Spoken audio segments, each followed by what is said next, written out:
CWatt.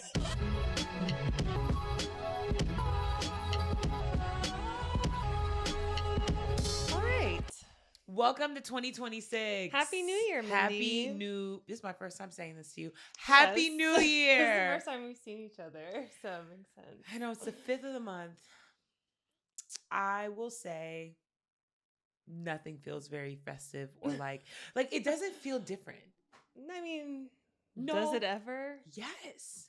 I mean, maybe not the past few years, but I remember feeling like, oh, new start. Like I have all these rituals that I used to do, like clean my whole apartment. Yeah. And it just makes it feel like, new energy.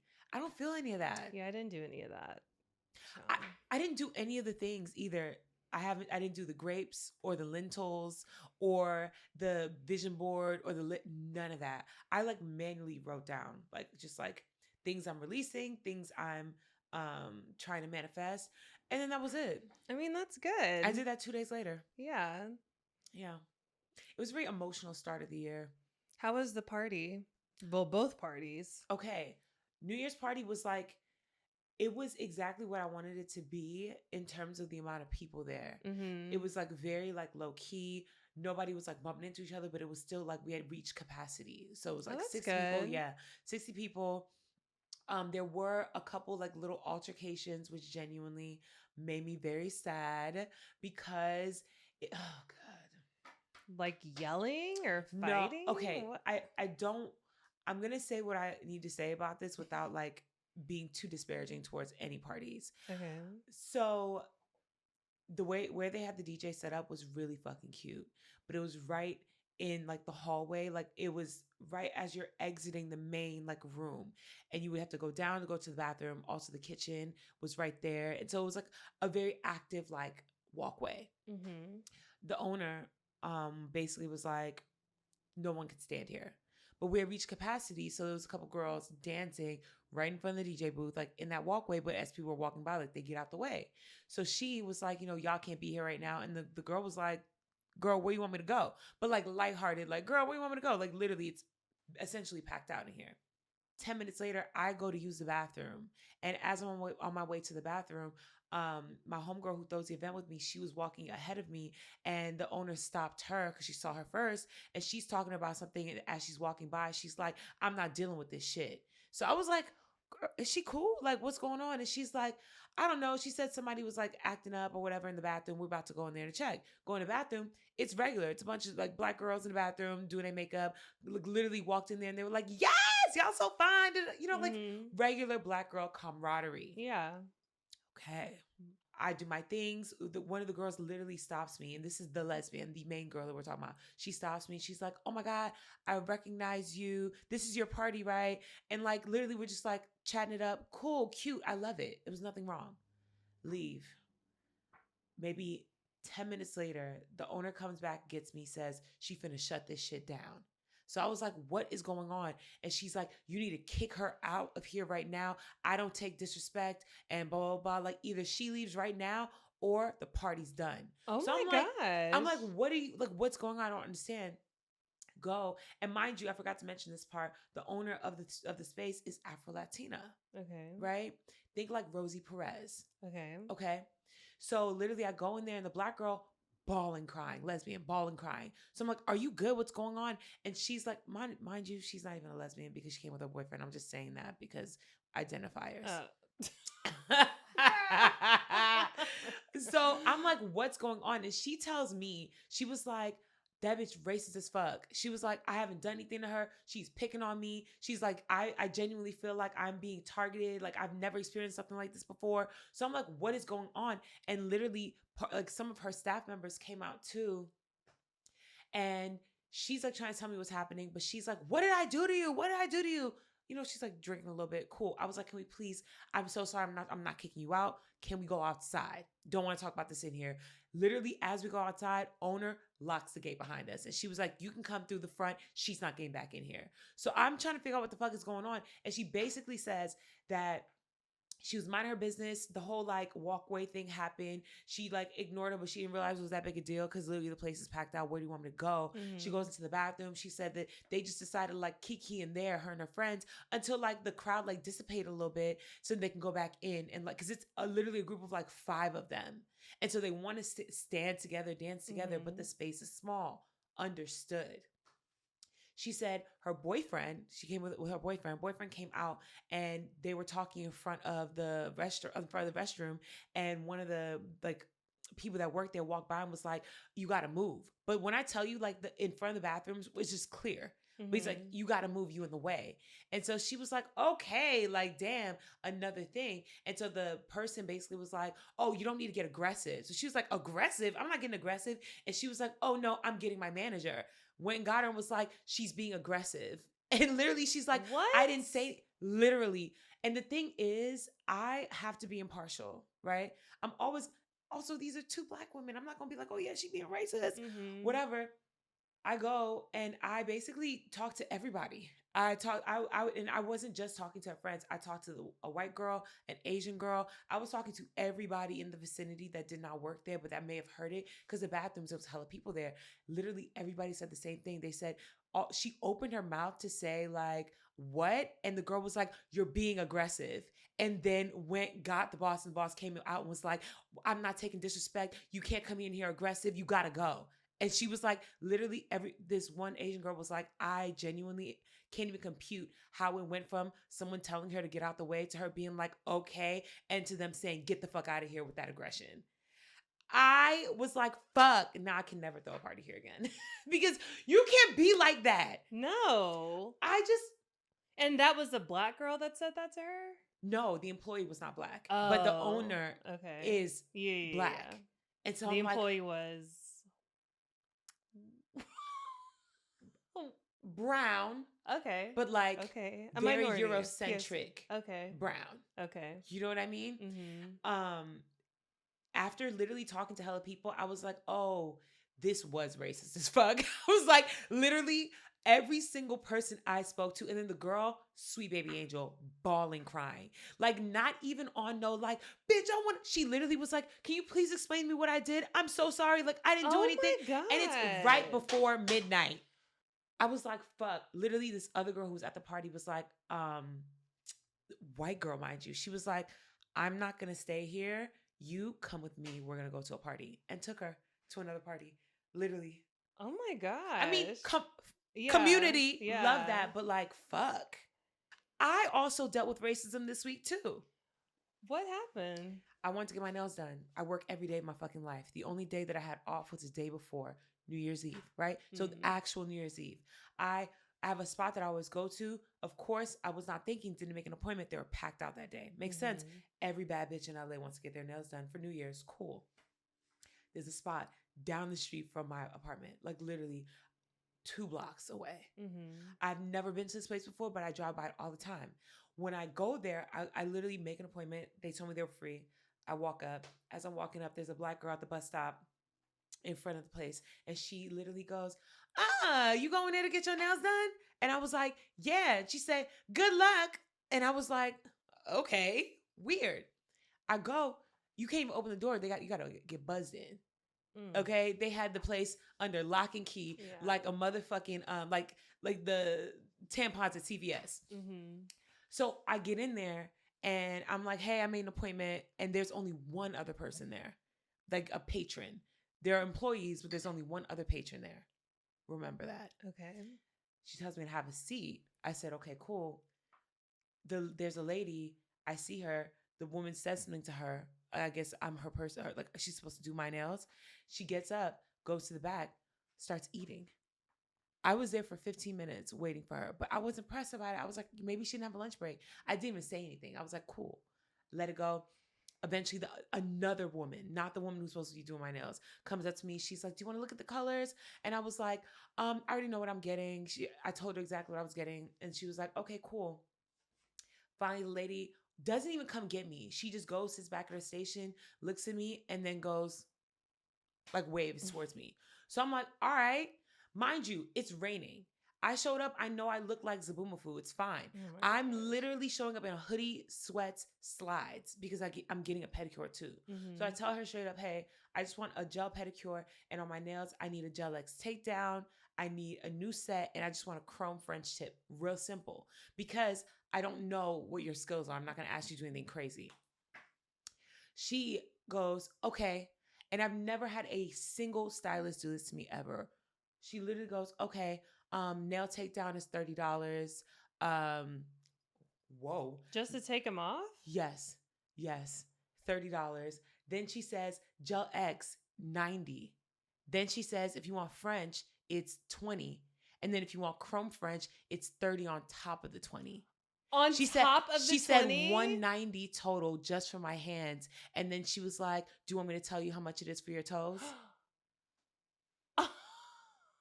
No, bitch, bye. First of all, they have no pricing anywhere. There's no way fucking hell. She basically said just putting the tip on and curing it is $90. The place I normally go to gives me unlimited champagne for free. And no, I'm not even joking. Like, I go to a spot that's genuinely like, I splurge here because it's like an experience. You spend so long in the nail salon. Mm-hmm. I need to enjoy it. They have very comfortable chairs. Like, even outside of the pedicure chairs, they're like very fluffy and they have pillows and shit. Like, they cater to you. Mm-hmm. Even they don't charge no price like that. For them, the baseline is $65. That's crazy. For Gel X. You're telling me $90. $90? Just for this, just the base. Tabria, she dead ass. After she was like, do you want me to tell you the toast? I was like, I ran the numbers back. I was like, are you sure? She was like, yeah. I said, that's crazy. She said, it's okay. You can go. I was like, what? What? And she was like, yeah, it's no worries if it's too much. I was the only Black person here. Yeah. I was like, oh, I see what's happening. You don't want to do my shit. Yeah. You don't want to do you don't even think I have the money to afford it. Yeah. Let alone do you want to do, like, what? And then I was like, oh, okay, yeah, I think I'm going to go. And I go to grab my bag. I look up. She's already at the door with it held open. Yeah. Oh my God. Yeah. So fuck them. I wish you would have asked whoever else was getting their nails done. It was a white woman. I didn't want to be. The thing is, I didn't want to be that person. I understood. In that moment, I fully understood all them TikTok videos I've seen of bitches tearing the nail salon up. You seen them videos? No, where they gotta lock them inside and they like, call the police, and they just start breaking shit. Genuinely, I felt it. I felt the rage in my body, but I was like, I can't start my new year off like this. And I don't want to prove you right because you're literally stereotyping me right now. And you want me to act up. That's why you immediately got up, opened the door, because you thought I was going to cause a scene. That's crazy. Insane. Bitch. And I was like, you know what? Of all the people that I'm pissed at in this moment, the Black girl at the bus stop, bitch, you should have told me more than good luck. You should have said, because afterwards, I was like, the good luck was they racist in there. Yeah. She could have gave you a little. You could have gave me a little more than that. Girl, what?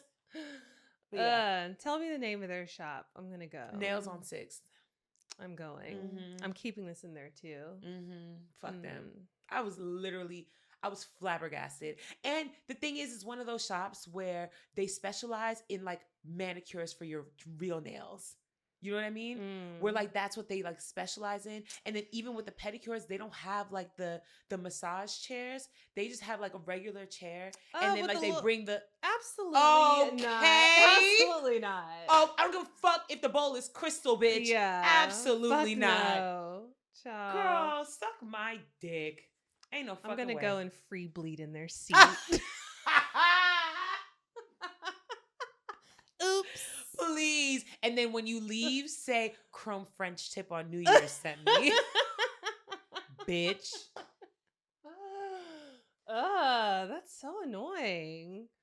Can we leave racism? Economy is too bad to be racist. Can we leave racism, blatant racism behind in 2025? I know that is literally the fuel that is pumping this nation. But can we at least not do it to each other? That's my thing. It's the fact that, and this will never cease to piss me off.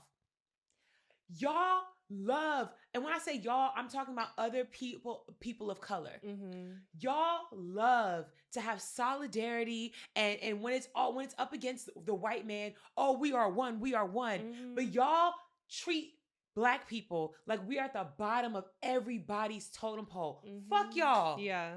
There's no fucking way. And I'm not saying this like a blatant thing because I know it's not every other person of color.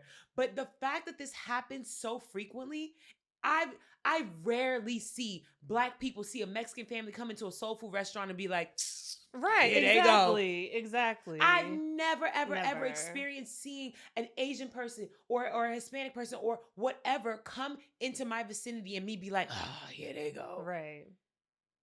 What the fuck is wrong? Like, what the fuck? It was a Korean shop. Yeah. I mean, it was in K-Town. So. No, yeah. The thing is, I don't want to say Korean because I don't know if they were Korean specifically, but it was K-pop playing on the TVs. Mm-hmm. Yeah. And I'm pretty sure it was. Because you know what? I ended up going to another spot and they were not Korean. They were like Vietnamese or something. And it was like way closer to the hood. Prices, so much better. I got my nails and my toes done and I tipped everybody individually and my total was $190. That's crazy. It was literally 5 minutes away from the other spot. And they were just like, I walked into that bitch. The sun was down. It was raining. It was New Year's Eve. And they were like, welcome. Come in. I was like, yes.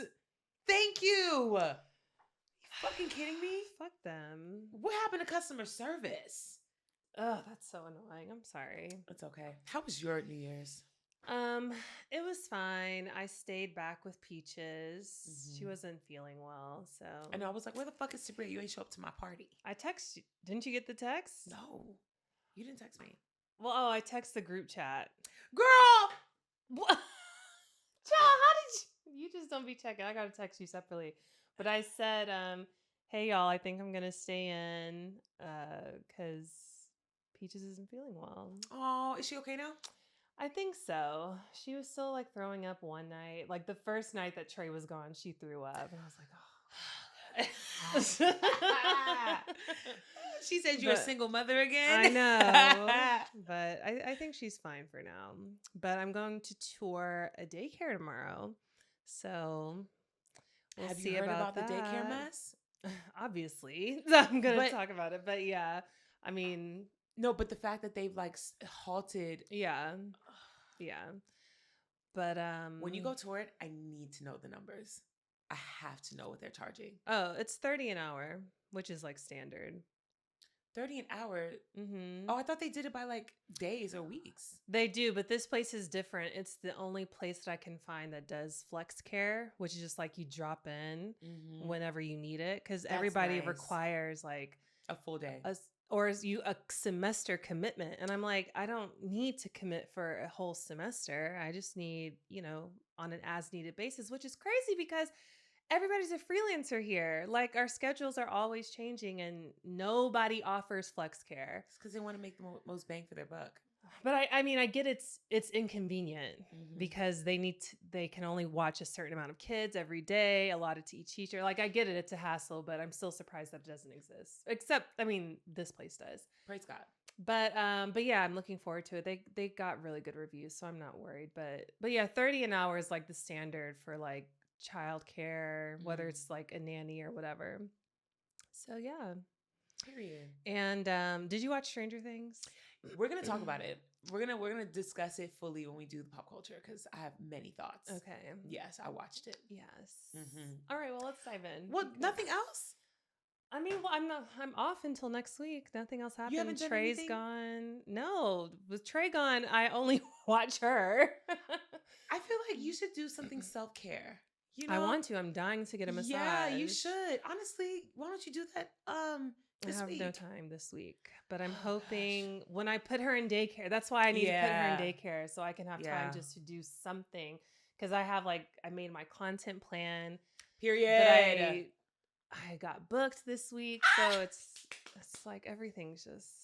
But that's good. It is good. So many good things happening, and the fact that you're even putting Peaches or signing Peaches up for this, you're opening yourself up to an entirely new realm of opportunities too. And they're going to start flowing in now that you have this ability. I genuinely feel like this is going to be a really great year for all of us. I'm hopeful about 2026. I think that the only way it won't be a good year is if we don't try. Exactly. Like literally, I think that if we put our best foot forward and we actually do the things we said we're going to do, it's going to be a very poppin' year. Yeah. I mean, yeah, I'm hopeful. I'm hopeful. We got off to a very rocky start. So I'm just saying, you know. Well, let's get this over with. Let's get right into it. So Mindy just asked about the daycare scandal. This happened in Minnesota. Nick Shirley, who is a YouTube journalist. Child. Yes. He's literally 21. A YouTuber. Girl, yes. What the fuck? He carried out his own investigation for a handful of daycares and learning centers in Minnesota. Most of them are Somali owned or Somali run, which is, I don't think that's a coincidence. And he claimed to uncover massive fraud, upwards of $110 million total. And it went viral because a lot of political figures like J.D. Vance, Kash Patel, some Minnesota state senators, Elon Musk, they were like retweeting his videos and making public statements about this. About a YouTuber. He's not affiliated with politics in any way. He's just a YouTuber. Charlie Kirk was a podcaster. Thank you. Yes. No one with any kind of actual credit is going to be speaking up against, against, but for their talking points. Yeah. You have to get the bottom of the barrel. Who else is going to agree with y'all? Girl. So now, as a result of this, the HHS, Department of Health and Human Services, they have frozen federal funding for childcare in all 50 states. All 50 states. And when I heard that, because at first I heard vague stories about this and I didn't look into it. I just put a pin in it.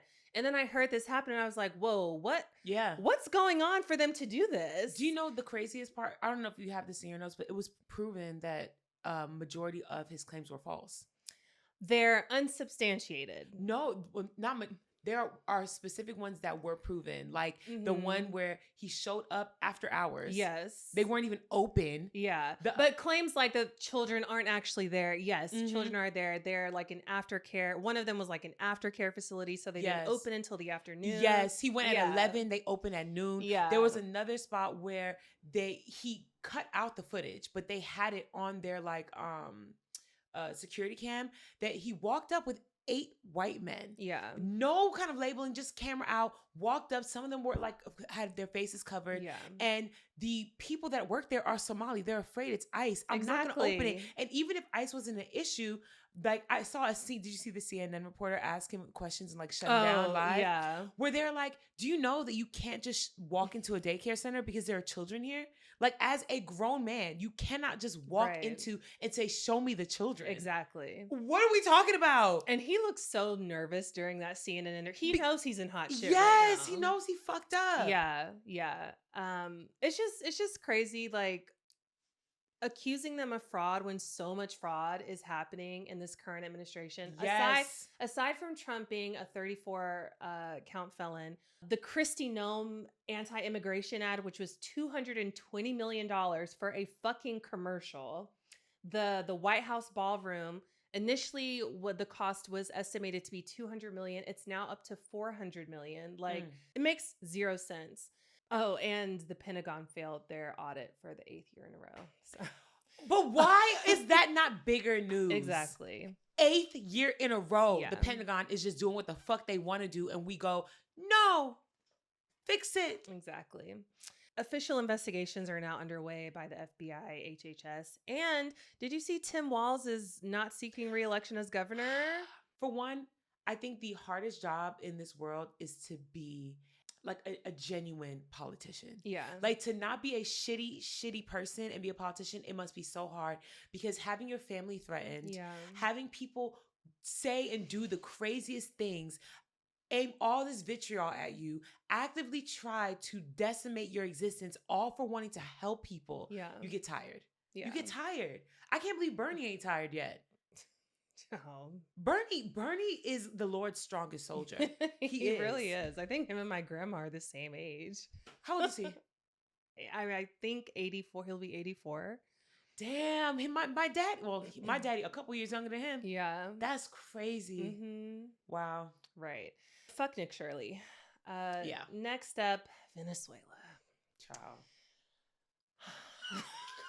You got it, girl. I have so many thoughts about this because this is just Haiti 2.0. Yeah. So on January 3rd, the U.S. military launched a large-scale strike on Venezuela. They carried out airstrikes near the capital and captured their president Maduro and his wife as part of anti-drug efforts, which is interesting because Trump just pardoned one of the biggest drug traffickers from Honduras. The president. The former president of Honduras. Yes. So normally things like this require congressional approval. And that's why obviously everybody's up in arms about it in general, but he did this on his own accord. Like the UN didn't approve it, Congress didn't approve it. And the only time that it would be permissible is if it's an act of self-defense, which it wasn't. Obviously from the outside looking in, it's an oil grab. And Venezuela, I think they have, if not the highest, one of the highest oil preserves in the country, reserves in the country, in the world. I mean, I'll put it up here, but it'll be right up here. Not that high. She pointing straight out, girl. It'll be right up here. Also, I saw that Venezuela was petitioning to join BRICS. BRICS is made up of Brazil, Russia, India, China, and South Africa. It started off as an economic alliance where they wanted to increase their trade presence and not be so reliant on the US dollar. And now it's kind of turned into this political group now. Which I'm happy because they're all nations of color. Yeah. And for some reason, the entire world has been run by white men forever, since Genghis Khan, literally. Yeah. I'm going to put a video here link a video here that describes our history with Venezuela in detail. Because ultimately it is about oil and preserving the petrodollar. Because oil is traded in US petrodolars globally. And this is trying to preserve that. I mean, there's literal footage of Trump at prior press conferences talking about how if it was up to him, he would have, just took it. He was like, all that oil, I would have just took it. Even in the press conference discussing the strikes after the arrest of Maduro, literally, he said oil 120 times. Somebody counted. Yeah. It's blatant. You don't there doesn't need to be a conspiracy theory. It's there. It's just about that. There are so many corrupt people that run nations. Why are we cherry picking? Yeah, exactly. If you want to be an Avenger so bad, go avenge. Honestly, I'm waiting for somebody to avenge us. No, please. Who gonna come get this nigga? Him. Go get him. You know where he sleep. It ain't the White House, it's Mar-a-Lago. Go get him. What the fuck? The response from Venezuelans has been mixed because Maduro was not a good president whatsoever. He was a dictator like Trump. And so a lot of Venezuelans are happy that he's been removed from power, but also he's been removed by another dictator. Mind you, did you see the photo of Maduro in handcuffs with the DEA giving a thumbs up? Did you see? So everybody was in on this. No, literally, no. So, okay, I wanted to talk about this, but I wanted you to give the facts first before we jump into the conspiracies, because this is not, there's no factual evidence that points to this, but there are a few things that are showing that this might not be what we think it is. For one, between his transport from Venezuela to the United States, he had 4 outfit changes. Did you see that? No. He was in a gray Nike Tech. Then he was in a blue hoodie with black sweats. Then he was in all black sweats. Then he there was another fit, but it was all just him on the flight. One outfit, him stepping off the flight, a different outfit, him walking into the building, a different outfit. Literally, people are also saying him with the thumbs up, the way that he was emphatically saying, come get me if you want me, and very angry, him being that passive and a thumbs up, hey guys, it just feels like it was all a ploy. They're putting on a show for us. Yeah. And it's not better than the truth. It's still bullshit. Like, everybody's in on it. They bought him. Mm-hmm. They bought him. Mm-hmm. Their vice president is acting as president of Venezuela now, but there were even like talks of Pete Hegseth and Marco Rubio. Yes. Like, I'm like, what are we doing? Trump already said they have a vice president. No, Trump said that he doesn't believe that she's qualified for it, so they're not going to let her run it. Yeah. I mean, well, as of now, she is the interim, but it's in flux. But you know how it is. At the end of the day, if Maduro was in on it, she probably is too. Yeah. She's just a talking head. That's it. Also, Katie Miller, who is Stephen Miller's wife, she tweeted the same day that this happened, mind you. She tweeted a map of Greenland with the U.S. flag over it and just said, soon.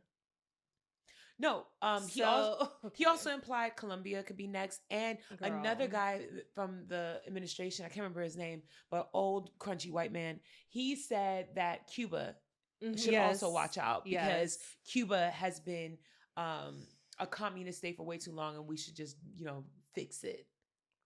So we are moving from authoritarianism to imperialism. Full-blown imperialism. Yeah, this is crazy.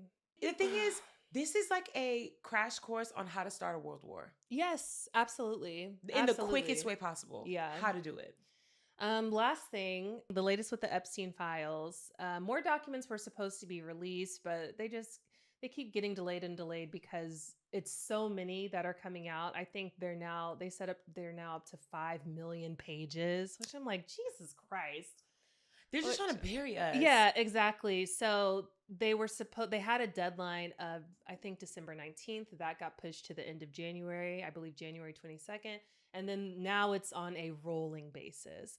But the last most incriminating thing that happened from these files, which I believe were released in December, was, did you hear about with the baby? Lake Michigan, yeah. Yeah, Lake Michigan. Mm-hmm. That was the last update that they had, where in 2020, an email exchange was happening between a victim who was 13 at the time in 1984. And she said Trump raped her, impregnated her, and she had the baby. Him and her uncle were in on this, killed her baby, and disposed of the body in Lake Michigan. Because this all took place on his boat. Yeah. So he had a gambling boat, like a boat where he would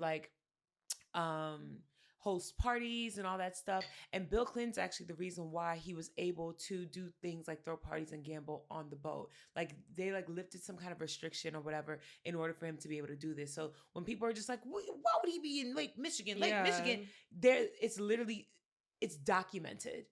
Like his boat existed there it was a riverboat for a very long time.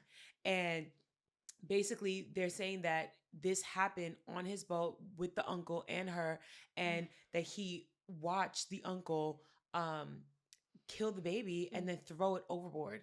And then they went back on shore. She was 13. Mm-hmm. I don't know how you can still support this man at this point. I don't understand. The thing is, it's a cult. I think we are upsetting ourselves by constantly trying to draw logic from an illogical scenario. No one who is truly in support of this administration or that man are rooted in reality. They're all just gone. Yeah. Like, that's why I ended up blocking that guy that does the podcast with his parents. Oh, yeah. I can't anymore. I can't do it. It's bullshit. It doesn't help. It doesn't add to anything. I'm good. Yeah. I'm good. Well, I mentioned that I'm going to try to end on a good note at the end of our political segment. And the good news that I have this week is that Graham Walker, who is a business owner out of Louisiana, he sold his company. I forgot the name. It's like Fire Corp or something. But he sold his company for $1.7 billion.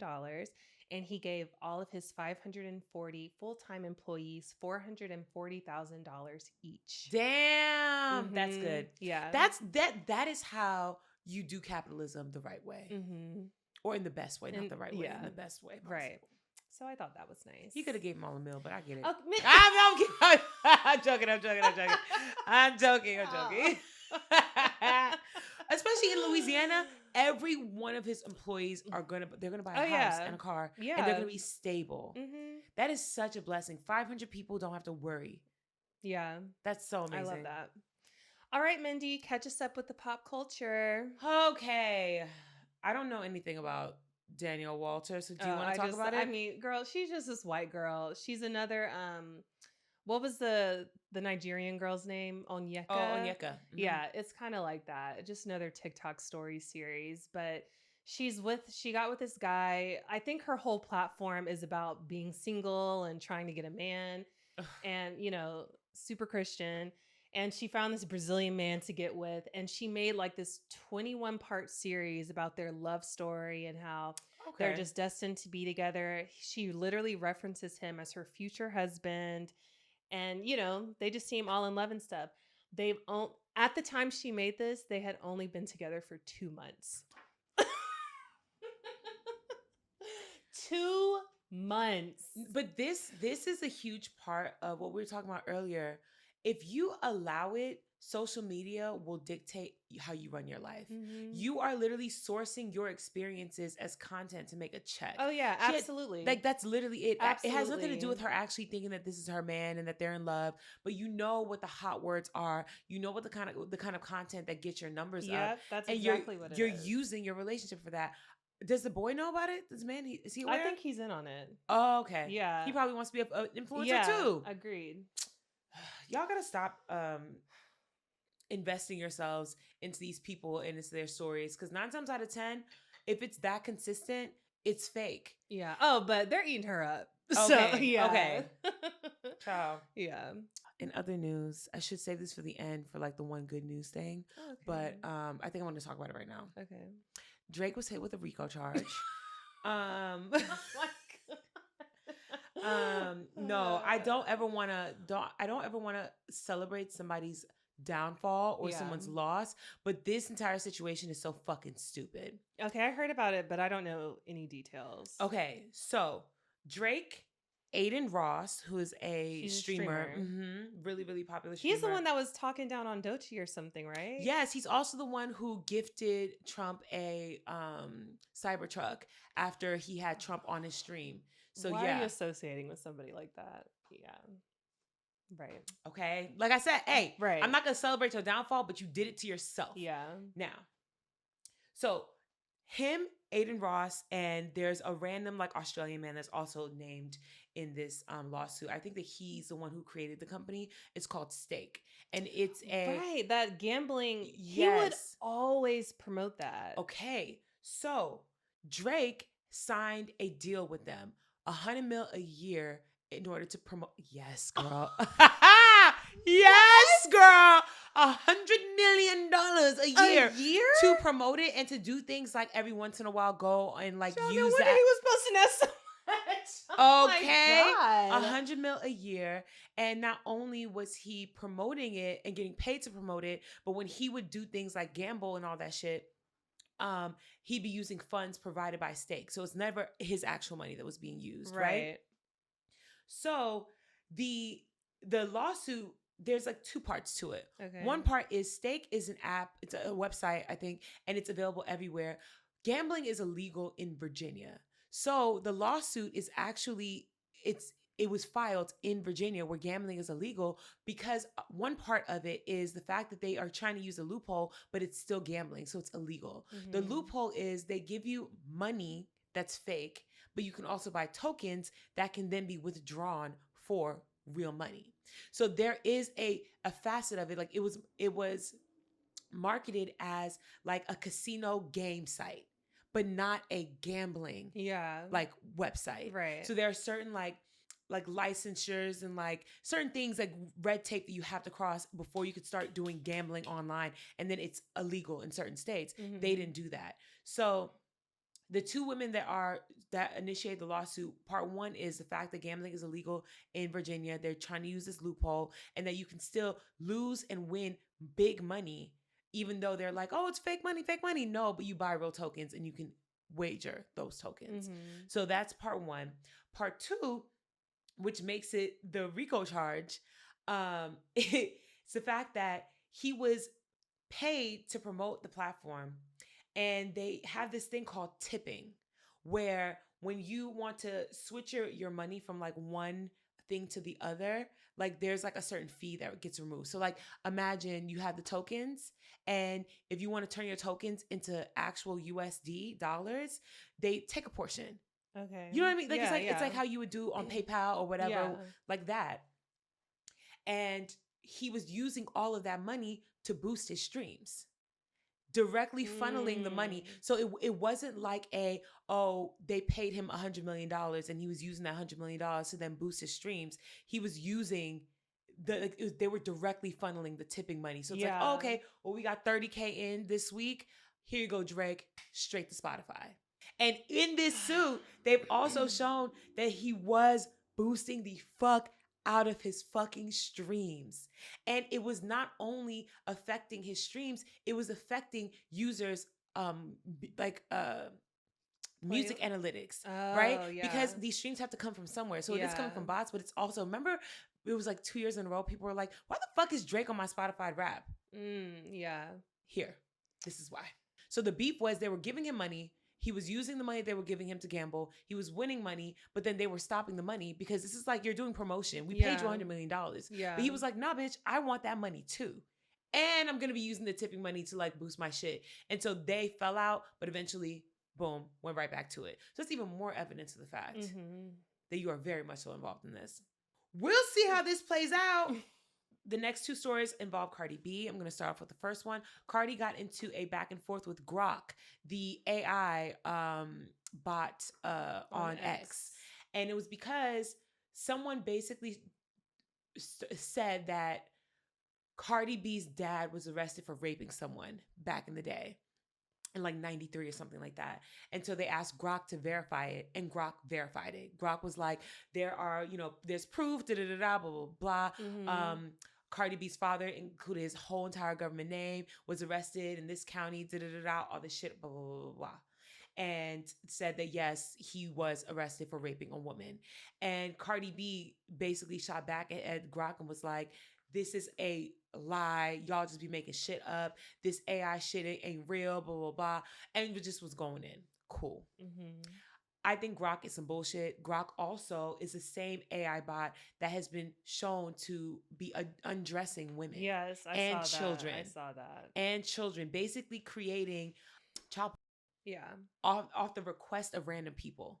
And of course, are they going to do anything about it? No, they're not. Of course not. The other story, Stefon Diggs, Cardi B's boyfriend, was recently, this past week, sued for assault and battery by his former chef, who alleges that he choked and slapped her over a financial dispute. Damn. Yes. Now, Cardi B has come into to defend her man, and I'm not gonna lie, I respect the fact that you are so passionate about, people speaking ill on the name of your man, but telling people that you put it on your 2-month-old that he didn't do this is brave. Don't do that. Yeah. Don't involve the babies, girl, because unfortunately, unless you were in that room, you don't know. You don't know. And I'm not going to speak on their relationship because I genuinely, I think that they are truly in a relationship and they're in love, right? But at the same time, you don't know who somebody is until they show you. This is no shade, but you thought Offset was a good nigga. Yeah. You know what I mean? We've all been there. And so it's like, yes, for sure, but you have just as much to lose as he does. Mind your business. When niggas was threatening or saying that Jay-Z was out here doing bullshit, Beyonce ain't say a motherfucking word. Right. And that's her husband. Because at the end of the day, you involving yourself is not going to help. If he really didn't do it, you don't need to say shit. Yeah. Because it'll be thrown out. Yeah. But being like, I put that on my 2-month-old, crazy. Yeah, that is crazy. Crazy as fuck. Okay, last but not least, and I'm so excited to talk about this, the Stranger Things finale. Tabria, what did you think? It was horrible. It was bad. So bad. I'm genuinely shocked by people who like it, because I'm like, we did not watch the same thing, or you just don't pay attention enough to know why it was bad. Yeah, like you jumped in on the last season, so you don't have like... No, the everybody knowledge I've to seen know. who likes it, they have their stands. I'm so confused. Same. It was genuinely It like was genuinely there were so so many bad. moments where I stopped and I was like, there's no way. Yeah. First of all, why did every fucking character have to have a 3-minute long monologue? Girl. Everybody has a monologue? The dialogue, the writing was crazy. It gave AI down. No. And I honestly would not be surprised because the way that the Duffer Brothers have been responding to Yes, questions, and I'm they're like, maybe. y'all didn't write this. Thank Like, you. y'all did not write this. Because in what reality are people asking you actual questions that do need answers? And you're like, Mhm. well, I think. Right. But I you- guess. This, you created this world. You should know. You should know. Okay. One, the fact that all this shit was happening and no Demogorgons showed up, insane. Thank you. Insane. Yes. This is your That army. was their world. You're being attacked. You're being killed. You have a limitless amount of Demogorgons that could have ran up on this bitch and fucked her up, fucked all of them up because they can't take 1,000 Demogorgons and you on they turf. Where the fuck was they at? Also, why did Vecna need 12 kids? Disciples. I don't know. Is he Jesus? And they didn't have an answer for that either. Like what? Just an arbitrary number, I guess. I don't believe the alternate ending that Mike gives at the end where he's like, you know, what if her sister was creating this illusion and blah, blah, blah. So you're trying to tell me that she could time it perfectly from the she's inside the upside down. Yeah. In an office bleeding out actively. But somehow she just knows exactly where to put this fake like mirage, how long to do it, how to have the conversation. All that shit is so stupid. It's so dumb. Plus, if she didn't die, Hopper would have known. Yeah. Hopper was in the room. Mm-hmm. Mindy, there were so many inconsistencies in this that everybody is saying, oh, there must be a secret 9th episode coming. Everybody's convinced. I can't remember what they call it. It's something gate. But they are convinced that another episode has to be coming because there are so many inconsistencies. It was just so poorly executed. Like, we can't believe this is the ending. There's no way. The thing is, I think that I learned my lesson years ago that sometimes they really do just fuck up. Mm-hmm. It's like when the season finale of Game of Thrones. Game of Thrones with the water bottle. Yeah. And people are like, there's no way. This has to be paid promotion. No, baby. They just fucked up. They fucked up. And I genuinely feel like they got lazy. Same. When you are guaranteed success, you don't work hard enough. It's true. It's so true. With a $400 million budget for one season of television, we waited 2.5 years. Yeah. It's unacceptable.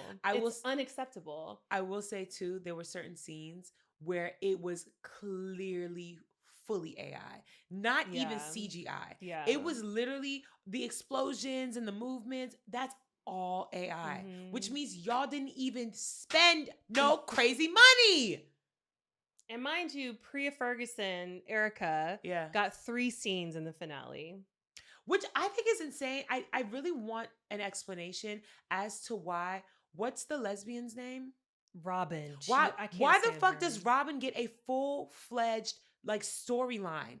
And Erica, who showed up the same season she did, but has a deeper connection because she was in it from season 2, just randomly popping in. Yeah. Why the fuck does she not have a storyline? Her storyline is just that she and her teacher be bonding. It's so stupid. And why the fuck was the teacher there? I would have rather the teacher there than Murray. Also, now Murray made sense to me. I don't like him. Murray and Robin, just because they're like the same kind of character. They are the same kind of character. But Robin makes sense to me. I didn't like the first of all, how the fuck did Max graduate after she was in a coma for 2 years? Make that make sense to me. You missed your entire junior and senior year, but you got your cap and gown? Exactly.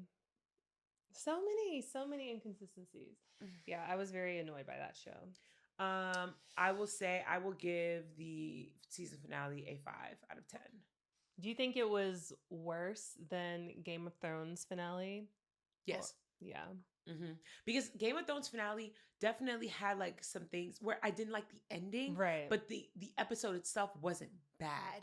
It just felt like wrap it up now. Yeah, it felt rushed. But First of all, Stranger Things finale was so long. And I think what irritated me the most is the personality changes in the characters were not fully explained. Mm-hmm. What's the boy that didn't have teeth for a while? Dustin. Dustin's character arc made no sense to me. Yeah. The fact that all four of them were not even that close, but now all of a sudden Robin, her man, and Steve, they decide that they're gonna meet in Philly once a month and they live in Ohio. Yeah, that was crazy. I was like, why are we focusing on them as a group? You know, like, But it's no, it's not Ohio, Indiana. Hawkins, Indiana. And y'all said once a month we'll link up in Philly? Mm-hmm. Because they're all in like different states. Who the fuck is driving? Yeah. And they're still young as hell. They had this bitch out here with a fucking they made her look like Diane Keaton. Yeah. I don't understand. Like, I'm so sorry to anybody who doesn't actually watch this show. I know we are just chewing it the fuck up, but to spend so many years watching a show and being a fan of a show and then it ending this way, it is truly disappointing. Yeah. If you also want to be disappointed by another show or film, watch that Leonardo DiCaprio, Tiana Taylor film. I genuinely... I need to watch it. You have to watch it. I don't even want to talk about it until you watch it. Okay. That's your homework this week because we're going to talk about it next week. It's so long. 3 hours is a long time. The thing is, it's going to feel like 3 hours too. That's not helping. But you're going to be so thoroughly entertained by how wild this movie is. It's actually insane. I've seen so many mixed reviews, so that's why I want to watch it, but it's crazy as fuck. And it's like, it's the favorite. It's the Oscar favorite for sure. Which I'm gonna be. This is gonna I'm gonna be, infuriate and me. I expect it to beat out Sinners for everything. I don't. But I'm going to be. That's literally what I was about to say. Pissed. If it beats Sinners, I think it will. I'm going to literally write a letter. Mm-hmm. I'm gonna write a letter. I'm gonna complain. Girl, I have about 3 brain cells left. Yeah, but I mean, I don't think Sinners will. I want Sinners to win Best Picture, but I definitely don't think Sinners. it will. They hate it. Yeah. There's an agenda. Mm-hmm. Because there are films that are genuinely really bad that have gotten rave reviews. Have you seen Marty Supreme? No, but I want to. I think I'm gonna try to watch it tomorrow or at some point. I don't know. Mm-hmm. Because I've heard so many mixed reviews too. I've heard from a lot of people, Black women specifically. They say they hated it. Really? Because it's just another film that glorifies a white man's mediocrity and bad behavior. Like Wolf of Wall Street. Yeah. But then I've heard from majority Gen Z, love it down. Mm-hmm. I think they did a poor job with the marketing because I still have no idea what it's about. When I heard it was about table tennis, I was like, there's no what? That was intentional because I think they did a phenomenal job with the marketing. No. But people marketing didn't see for it. the film. Oh yeah, they did marketing for Timothée Chalamet. You know what I mean? Yeah. Like the jackets went but crazy. They thought that would carry it, but it didn't because I didn't know what it was about. No clue. Yeah. Like I think that there needs to be equal parts of both. Yeah. Give me the cloudy, like, you know, Instagram friendly shit, but also help me be invested in the film. Yeah. And I love table tennis, so I'm gonna watch it at some point. Yeah. We're done with that. Today we're discussing what makes the world go round. Moolah. Dollar bills, y'all. Money makes the world go round. World go round. What song is that? I don't know. Is that Gwen Stefani? I think it might be. I don't know. Like If I Was a Rich Girl? No, it's a random cut. Oh, girl. You think I be listening to Gwen Stefani on my free time? I mean, back in the day. Never. Oh, Never. I never. Listen, one thing about me, I can say this for real. I've never actually stanned any white artist, not even Britney. Really? You know what? That's a lie. I don't know if she counts. Christina Aguilera and me had a moment. But I think she's Latinx, so. That's interesting. I love Britney Spears. No, like I enjoyed the music, but I was never like, Britney. I was the one who would be like Christina over Britney. So contrarian. I know. All right. So we want to talk about how money has changed, how it has changed with us specifically, though, how we view money. If we think it's even possible to save money anymore, because I feel like my answer has changed over No, the past few years. So I will say to OG listeners, we did an episode about money, the first iteration of the podcast, and I feel like this is a good like check-in on what we said back then. And I remember a majority of what I said back then about my relationship to money. I remember what you said What'd too. I say? Because you said money over everything, bitch. Yes. You said money make the world go round. Money make my world go round. Yeah. I remember we literally were like love or money. You said money. Girl, yeah. Accurate. Yeah, exactly. Okay, getting into this, I think I really want to know your answer to this question. Okay. And I want you to consider this. I want you to give me two answers. You and the way that your life is right now, and then you if you were just a regular everyday person. How much money do you need in your bank account to not feel broke? Like, what is a safe amount? Like, you're still working, but you're paying your bills, everything's going, after you pay all your bills and all that shit, how much money needs to be in your account after all your things are paid, before your new deposits get in, for you to feel like, okay, I'm good? Like, not like I'm thriving, bitch, we rich. Yeah, but I'm good. Yes. Like, I'm not broke. I'm good. I still got to work. Yeah. In my checking account, not my savings. The thing is, that's why I need two answers. Because most people don't have a savings. Yeah. So in the second part of if you didn't live your life. Okay, so me now and me then. Yes. Okay. Period. Me now, 10,000 minimum. To not feel stressed. I'm like, okay, I have, and that's after everything is paid. Yes. And you know that there's money coming in at the next month. Yes. But like, this is like, okay, if a fire happens today, I'm good. Yeah. 10,000. Okay. Now, when you were living a regular Joe Schmo life like me. Girl, 300. No. When like before modeling, like when I was just cleaning you still houses. Feel broke. To not feel broke. $300. You know what? Let me shut the fuck up. What would yours be? To not feel broke for me, it's my rent.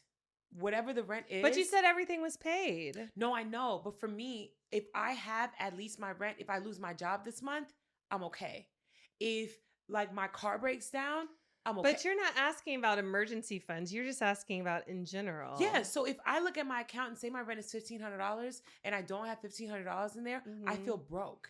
Oh, well, back then, I wasn't accounting for emergencies. But that's because of age. Yeah. I'm talking just now. That's why I said now 10,000. No, I think we're answering the question wrong. Oh. When I say now, I mean now with the finances you have. So you mean with my savings? What the fuck? You answer the question then. What are you asking? No, the thing is, I can only answer the question one way because I don't live a life where I have access to I don't have $10,000 in my account. So for me, as of right now, as my 30-something-year-old self, if I have any less than $2,500 in my account, I feel broke. Okay. So why is my answer not satisfactory? $300 because you as a mother. No, I'm saying me back then. No, that's what I'm saying. I don't want to know back then. You said give me two answers. Yes, if you were regular right now. If you right now. What do you mean if I'm right if I don't have? If you didn't have a 2-income household where you didn't make more than the average person. If you were an average person, you were working an hourly wage. Then I'm like, girl, how is this not clicking? If you are a regular person. Okay. And for me, it is $2,500, but I know that is high for a lot of people. Yeah, I don't think that's for most accurate. of my friends, it's $1,000. For me, because I've been broke, I have a deeper fear where I can have 1,000 and I might not be like, trying to figure out how I can sell my eggs, but I'm still going to feel broke. So that's why I think for years, I've always felt broke. Like the past few years, I've been feeling very broke because if I have $1,000, I know worst case scenario, I can't pay my rent next month. So for me, it's rent. As long as I have 1 month of rent in my account, I feel like a sense of ease. So I still think my previous answer stands. $10K if you were working minimum wage? No, 300. Really? Yes. And probably less. Because you said there's a check coming in. Yeah, but that's if you still have your job. So it's like if in between, if there's a fire, when I say fire, I don't mean literal fire. I mean say you get fired and now you don't have that job Well, anymore. now you're asking about savings. That's a different conversation. No, because most people don't have savings. So for most Exactly. people, your So savings... that's why most people will only have a few dollars left after all their bills are paid. Okay.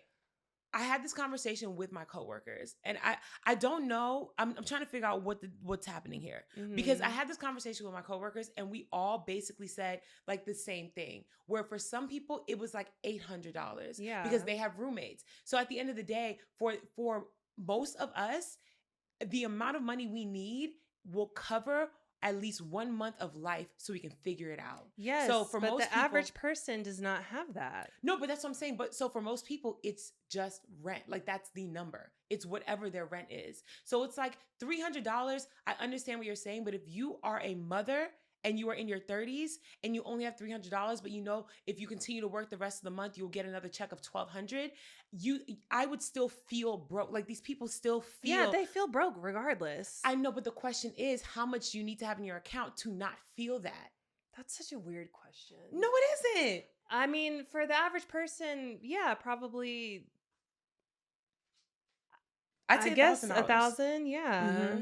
But that's why I was asking, because for me, that is the standard that most people are living by. Where as long as they have that number, they feel like they are okay. And at the end of the day, it's not okay. But that is the poverty like distinction for most people. Yeah. Where we are all living in poverty, technically, right? But our individual experiences of feeling the strain and feeling poor typically goes to that. So $300, anybody I know, if they have $300 in their account, they're gonna feel poor, period. Unless they're like a college student and like daddy's funneling them money, they're gonna feel poor.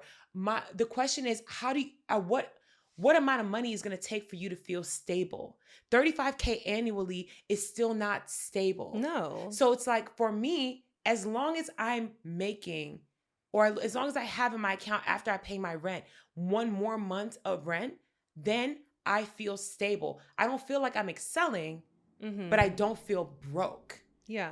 The main issue that I think most people have, and it's happening right here, is we all have different experiences and relationships to money. So when people talk about what they're feeling and the stress that they're feeling, the way we define that is reflective of how we view it. Yeah. So when someone is telling me, oh my God, like I'm going through it, I don't know what that means for them, because everybody's like baseline is different. So I'm just trying to figure out, when it comes to this conversation we're having here, what is the difference in the baseline? Because when we start talking about a relationship and I'm like, oh, I feel good, I'm good, that could mean, okay, well, I'm making $3,000 a month, I'm good. And for you, it could be, well, I'm making 15.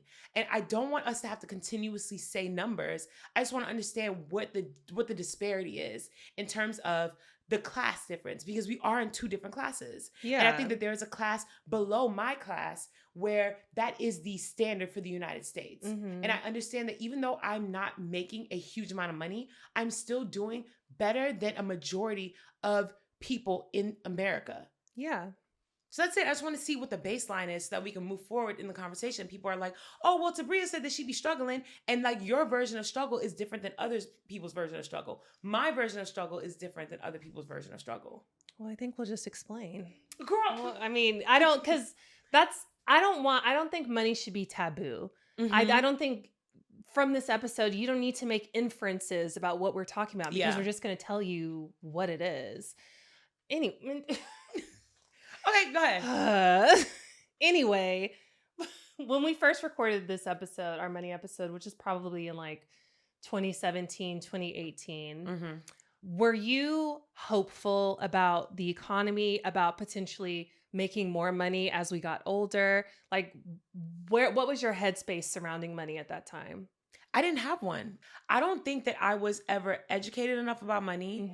And I also viewed so many highs and lows, not just through my own experience, but through my parents' experience, where money was never a thing where it's like, oh, well, in a year I'll be making this. In another year I'll be making, like, there was no planning for it. You just had to hope for the best. And if you fell upon like a windfall of money, amazing. If you didn't, then you're just struggling. Like, genuinely, I don't think that I even thought about the economy. I didn't think about that. I of course, like, was trying to manifest millions and shit. But aside from that, there was no true economic plan like that was rooted in reality. I didn't even have a 9-to-5 job. I was just freelancing. And when you freelance, you can't really save like that. So genuinely, I didn't have one. I was kind of the same, especially before I started modeling. I was just focused on just making it to the next check. That's literally all I did, and just doing whatever I had to do to, survive for that time.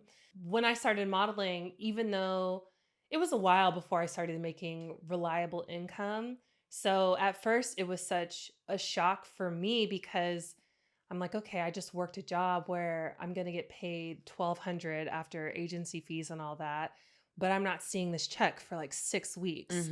So it was so hard for me to manage my money when I first, and honestly, like the first few years of it, to be honest, because I didn't really start doing everything how you're supposed to do it until like 2 years ago.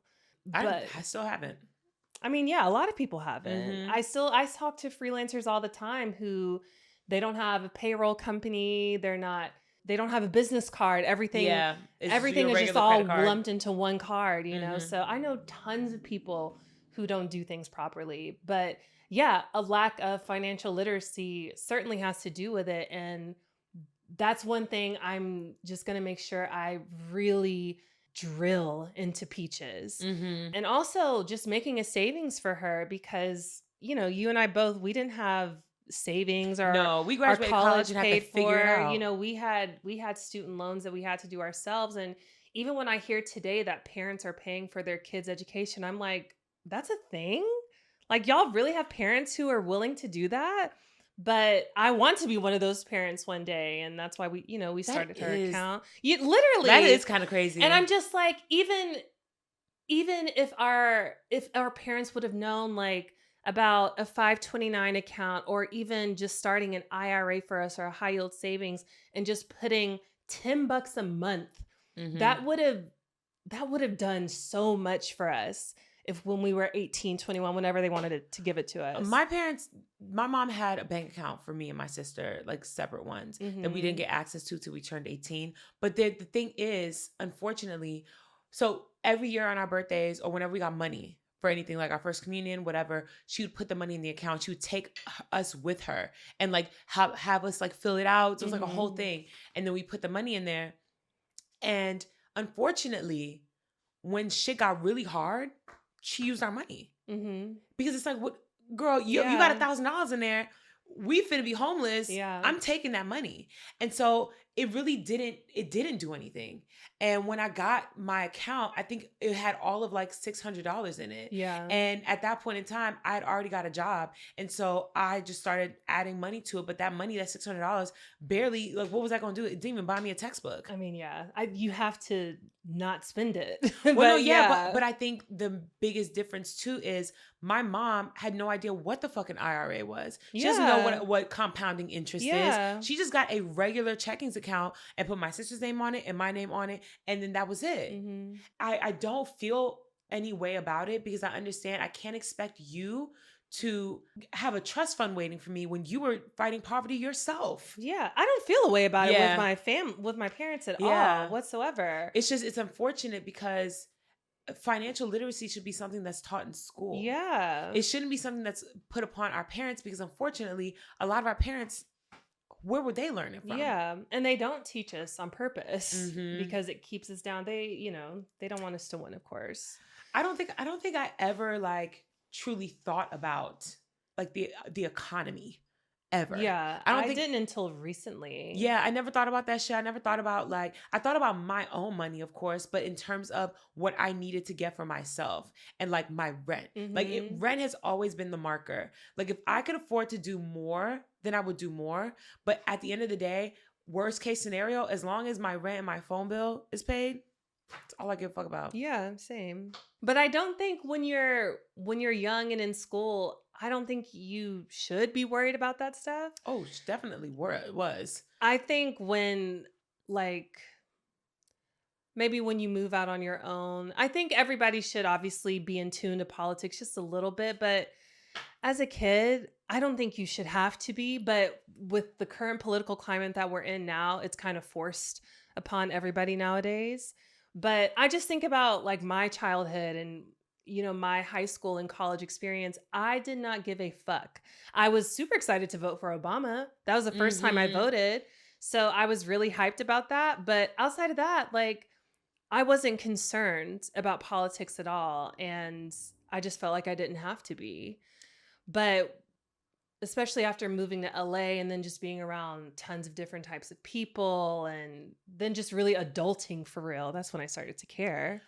I think, well, I moved out pretty early. And so I was paying rent while I was in college. And even then, my priorities were literally paying my rent, which was like $550 because I had 2 roommates, and then buying groceries and like cute things from IKEA. Yeah. That was literally it. When I moved to LA, after my relationship ended and I had to really figure it out on my own, I started caring more about money when I started comparing my life to others.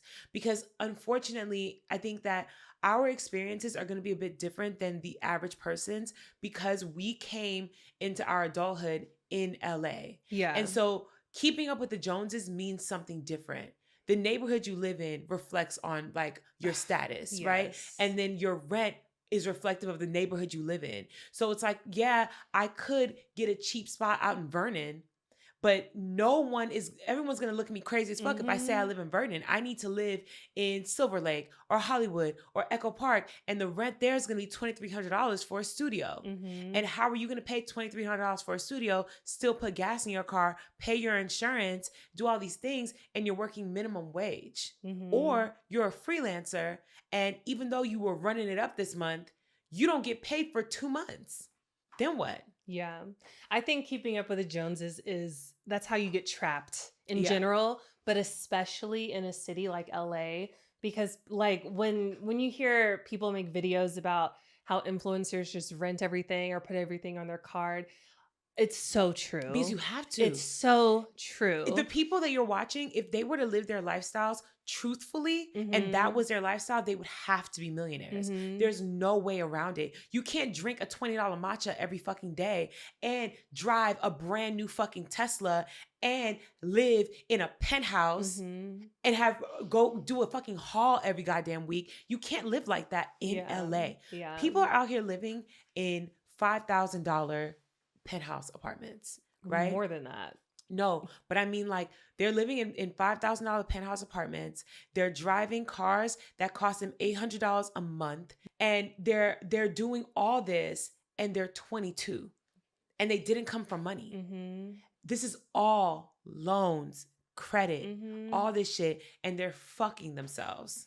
I mean, we knew somebody who was paying $12K a month. Yeah. And had like $1,600 car note, like had to go back to work because the money ran out. And the crazy thing is, off of the money that they had already, they'd be good. Yeah. Like genuinely, like I think about all the money that I wasted in my life, and it wasn't even nothing crazy compared to people paying $12K in rent for multiple years. Multiple years, $12K in rent. All so that you can pose and have floor to ceiling windows behind you. And so that when you invite people over, they're impressed. In LA, it really is there's a demon that exists here. Now I'm serious. And it feeds off of your need to flex.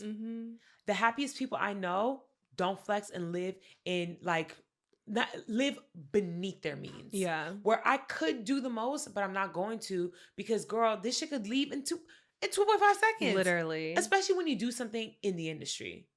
There's no guarantees for that. You're not a doctor. You can't just move to a different state and get a job as a doctor. I can't just pick up my shit and move to Idaho because the rent is cheap and still expect to be a stylist. Yeah. Everybody I know who is, pivoting or moving, they have to do something completely different. Yep. Completely different. Yeah. It's insane. Also, I battle with this a lot because I genuinely feel poor and broke all the time. I don't claim that on my life. Yeah. But I feel it a lot. And then I will have conversations with like my family back home, and they are seemingly living better than me. Like their apartments are nicer than mine. They have a car. They have all these things. I make 4 times the amount of money that they make. And it's only because of the city that I live in. Yeah. So it's like, yeah, like you live in Georgia, in Cobb County, and you're renting a home, a 4 or 5 bedroom home. And then we compare how much we pay in rent, and I'm paying more than you in a studio. Yeah. Well, that's not keeping up with the Joneses. That's just survival. No, but it's optional survival. Because if it really was about survival, I would leave LA. Like it's a harsh truth, but it's true. If any of us genuinely cared about saving money and not spending money like at this rate, we would just move somewhere where it's cheaper. You know hella models. I know hella people who just fly in for their work. Yeah. So many people. And they save so much money doing that. But again, I understand that I'm choosing to live this lifestyle. And that's why when I start to feel bad, I'm like, honestly, you're not doing bad. You just live in an expensive ass city. You can't leave the house without spending $200. Like, I'm not even joking. You go out to eat for one, it's over $100. You go to the bar and you get 2 drinks, it's $60. And gas $5. And that's why, like, when we hear financial gurus like Dave Ramsey, and there's a few others that I see online that try to tell you, okay, this is what you're doing wrong and this is how you're going to save. I'm like, y'all are just so out of touch with everything. I remember I saw Dave Ramsey talking to this woman about their financial situation, and she was saying I think they had like a couple kids, and one of them was in daycare, and then she had to just be a stay-at-home mom because that was too expensive. Yeah, it was too expensive. Like they saved more by her not working and staying at home than both working and paying for daycare. And he like couldn't wrap his mind around that. He was like, there's no way that daycare is that expensive. And I'm like, you just don't get it. We are getting priced out of everyday necessities on a daily basis between inflation, shrinkflation. It's getting so ridiculous. It's honestly really frustrating when you see people like that. And like, I think, who was it recently that just got like flamed over doing that shit? Whoopi. Where I think Whoopi Goldberg, she basically was saying that millennials and Gen Z, all we do is complain and we're lazy, and that they did a lot more with a lot less.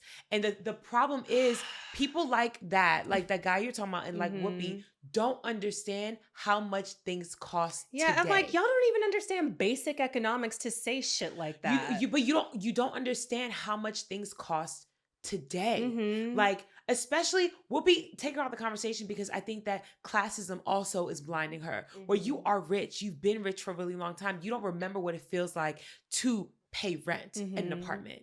That other guy though, he probably has already been solidified. You own your home. Yeah. You own your car. You don't know what the market prices for anything are these days because you're not in the market for these things. You can't expect somebody, well, you're making $85K annually. Why the fuck can't you buy a house? The median for a home is $400K. $400. Yeah. And then that doesn't include all the other things you have to pay. People are out here spending $1,200 a month on health insurance. Yeah. On health insurance. I think that this is a really good practice, and I think that we all should do this. Listeners, I'm talking to y'all specifically. Think about all the things you should have right now. Because I know most of us don't have all the things we should have. Health insurance, car insurance, a car, an apartment, a savings, money that's set aside for leisure, your money that you spend on your hair, all that shit. Really sit there, do the research, put the numbers together, and see how much it would actually cost you every month to live a standard life without anything like missing. Standard. It's minimum $6K a month. Minimum. Honestly, to be comfortable, 10. I think in cosmopolitan cities, yeah. I don't know. When you really think about it, like health insurance for a family of 4, well, yeah. A home that has 3-bedroom minimum, 2 cars, Minimum. When you really think about it, even when you are living in a small town, it's still almost $10K a month. I thought you meant for a single person, but for a family. No, yeah. I'm talking all because you are a family. Yeah. I'm a single person, but still, like, you now have to move with those thoughts. Yeah. People who are in your situation that genuinely have families, you have a partner, you have children, you have dogs. I think I was talking to you about that. I said this in the voice note, how pet ownership is at a steady decline. It's a very rapid decline in the United States because people cannot afford to have pets anymore. Before, having a pet was literally just if you can afford to feed them. And you go to the vet. I remember when we had a dog, when I was a kid, the vet visit, my mom would pay $40. And we didn't have pet insurance. Yeah. It would just be random shit. $30 here, $40 there. Maximum, if like the dog got injured, you're paying a few $100s. Now, one of my coworkers was talking about their pet. They had to spend $800 to take their cat to the fucking vet, and all they got was allergy shots. That's crazy. $800. I saw a video on that, and it said because private equity is buying up all the veterinarians. Yes. And so now they jack the prices up astronomically. And you have no choice if 70% of these veterinary clinics are owned by private equity. Where are you going to go? You're going to get in your car and drive 6 hours away to the nearest like mom and pop one? No, you're not. You're going to go to where you can.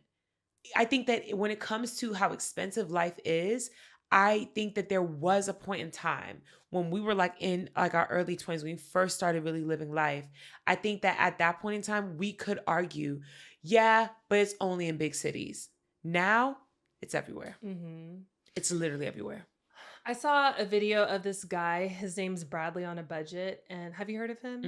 2025, he did a year of living as frugally as possible. Okay. And this is like, gave away all his clothes, did the bare minimum coverage for like insurance and everything, literally unplugged everything in his house when it was not in use.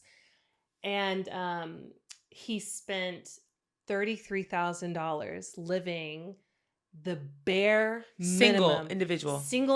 And this is like when he travels, like he had a travel budget. I think he spent like $1,500 for the year on travel. He did 5 trips. So this is like really good. I know, but he was like staying with friends, mooching off his parents' food, like go to his parents' house and eat meals instead of, just buying groceries, stuff like that. So he was living like borderline poverty. Yes, doing the absolute most because he just wanted to see like how much do you need, and minus like the trips and the gifts, because I think he spent a total of like $3,000 between gifts, trips, and like leisure. So if you subtracted that, $30K for the year to live bare minimum in the slums as frugally as you possibly can. And people still believe that someone can thrive off of $35K annually. Yeah. Make that fucking make sense. Yeah.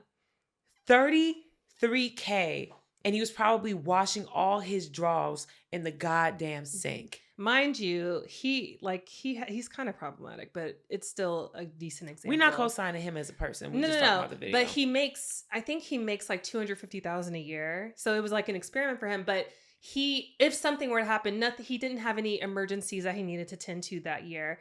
But if something were to happen, he could easily take care of it. And there's no extra pressure or stress that he has just living his day-to-day life.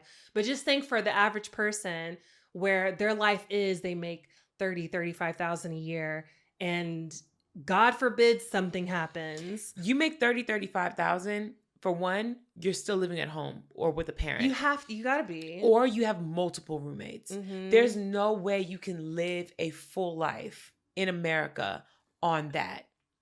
And like, I do believe that you don't need all the extras. I'm not talking about like, oh, well, you got to have a smartphone. You could literally have a Cricket phone. Yeah. You don't need to have a brand new MacBook. You might not even have a computer. You might just have a computer and no TV. You probably don't pay for any streaming services. It's still not enough. So the other day I asked Jay this question, and it ended up turning into a full day like conversation because she never thought about this. Mm-hmm. And I was like, okay, say this year, God forbid, of course, one of our family members' parents falls ill, needs our help. Can you help? Mm-hmm. Financially? Can you help? If they need to move in with you, if you need to move in with them, how would that work? Would you be able to make that work? What would you do? And literally had never thought about it. And she was like, damn, well, I don't want to like move back to the East Coast. And like, if they have to move in with me, I'm gonna have to get a bigger place. Mm-hmm. Am I covering all their health insurance? Am I paying Yeah. for all these things? And I'm like, yeah, can you do it? And she was like, I mean, like, yeah, of course she could, but she would literally be pulled to like her, like, it'd be crunch time. She'd be living like that man. Yeah. Same. I wouldn't be able to do it. Yeah. I'd have to move back. Because you can't come here and live with Mm-hmm. me, especially if you don't have a savings.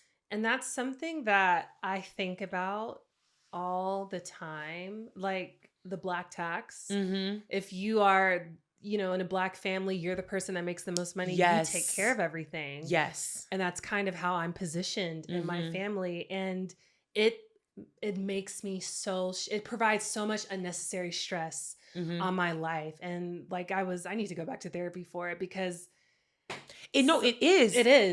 It is. And I think about it all the time, especially because something's wrong with everybody. No, girl, same. I think Mhm. I brought it up because I was talking about like my family and like my dad or whatever. Mhm. And like for those of you who may not know, my dad has had prostate cancer for like a few years now. And I think about his health and how it fluctuates Mhm. all the time. And then I think about my mom and how she like be doing the most, but they're both very like old. They're getting Yeah. older. And I don't know what is going to happen in the future, but I understand when it comes to my family dynamics, it's going to fall on me. Yeah. It's the Black tax thing where it's like, nah, girl, you're the one, you chose to have your life somewhat together. So now it's on you. There's more to it in my family. And I don't know if it applies to you as well, because my mom also is the Black tax person. Mm. So and my dad too, if anything were to happen to either one of them, there are family members that rely on them that would trickle down to me. Like there are family members that either live in our home or that my mom or my dad fully take care of financially. And if they are no longer here, whose job does it become? Theirs. They're adults. They need to take responsibility. No, for because they're all themselves. elderly.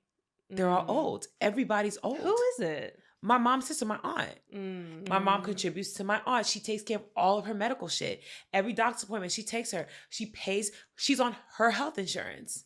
Who does that fall on? Yeah. There's such a pressure. And I think that in Black families, we really need to stop doing this to each other. And I think that this is something that I do want to touch on when it comes to the conversation we're going to have in the future with like just capitalism in general. We have to stop punishing people for doing well. And when I say punishing, I don't think that they're like that our families are intentionally trying to take. Yeah. But you have to also understand that if I'm working this hard to create this life for myself, you have to allow me to enjoy it and don't put this guilt on you to say, well, we took care of you when you were a kid. I didn't have a choice. I didn't ask to be here. Yeah. I just ended up here and I'm so grateful to y'all, but it shouldn't become a prerequisite to my success that now I have to take care of everybody. Is it like that in your family? It's implied, yes. I get it. There's no way in hell. And like, you can't cut everybody off, but extended family, for sure. Yeah. Y'all not seeing me. Yeah. It's a tough conversation because it's been slightly implied on my end with some people, but never explicitly. And I have boundaries. Like I say no sometimes, especially if it's something that you put on yourself, and I have to like play detective sometimes to figure things out. But it's pressure that I put on myself too. Yes. And it's hard. It's hard for me. It's hard for me not to, because just like you, like who Who would take care of your parents if something happened? Worst case, and that's the thing. We both need to stop doing that. That's part of my. That's one of my New Year's resolutions. I need to stop expecting people to need me, and I need to just start waiting until they ask me for help. Because I'm always preemptively thinking of these things where it's like, I know you don't got it. Am I right? For sure. But I shouldn't have to be thinking about this before you're even thinking about this. Yeah. Like, I literally have bills monthly that I cover for children I didn't birth. And even when it came to that conversation was not a conversation. It was hey, the kids need cell phones. It's your job now. Make sure you send this money over. And it's not, and I don't know if your family is like this. I think that there's a very like Black immigrant family thing, or just immigrant family in general, where you are expected to take care of those who do not have. Yeah. And so even when it comes to family we have back home in Haiti, God forbid something happens to my parents, it is still going to fall on me. Yeah. Like there's still people on this island who are expecting their yearly funds. Who is going to do that? I can't have that on my conscience that now my second cousin is starving in Haiti because my mom used to send her money every year and she's no longer here and I have to do it. I'm gonna do it. But it is pressure.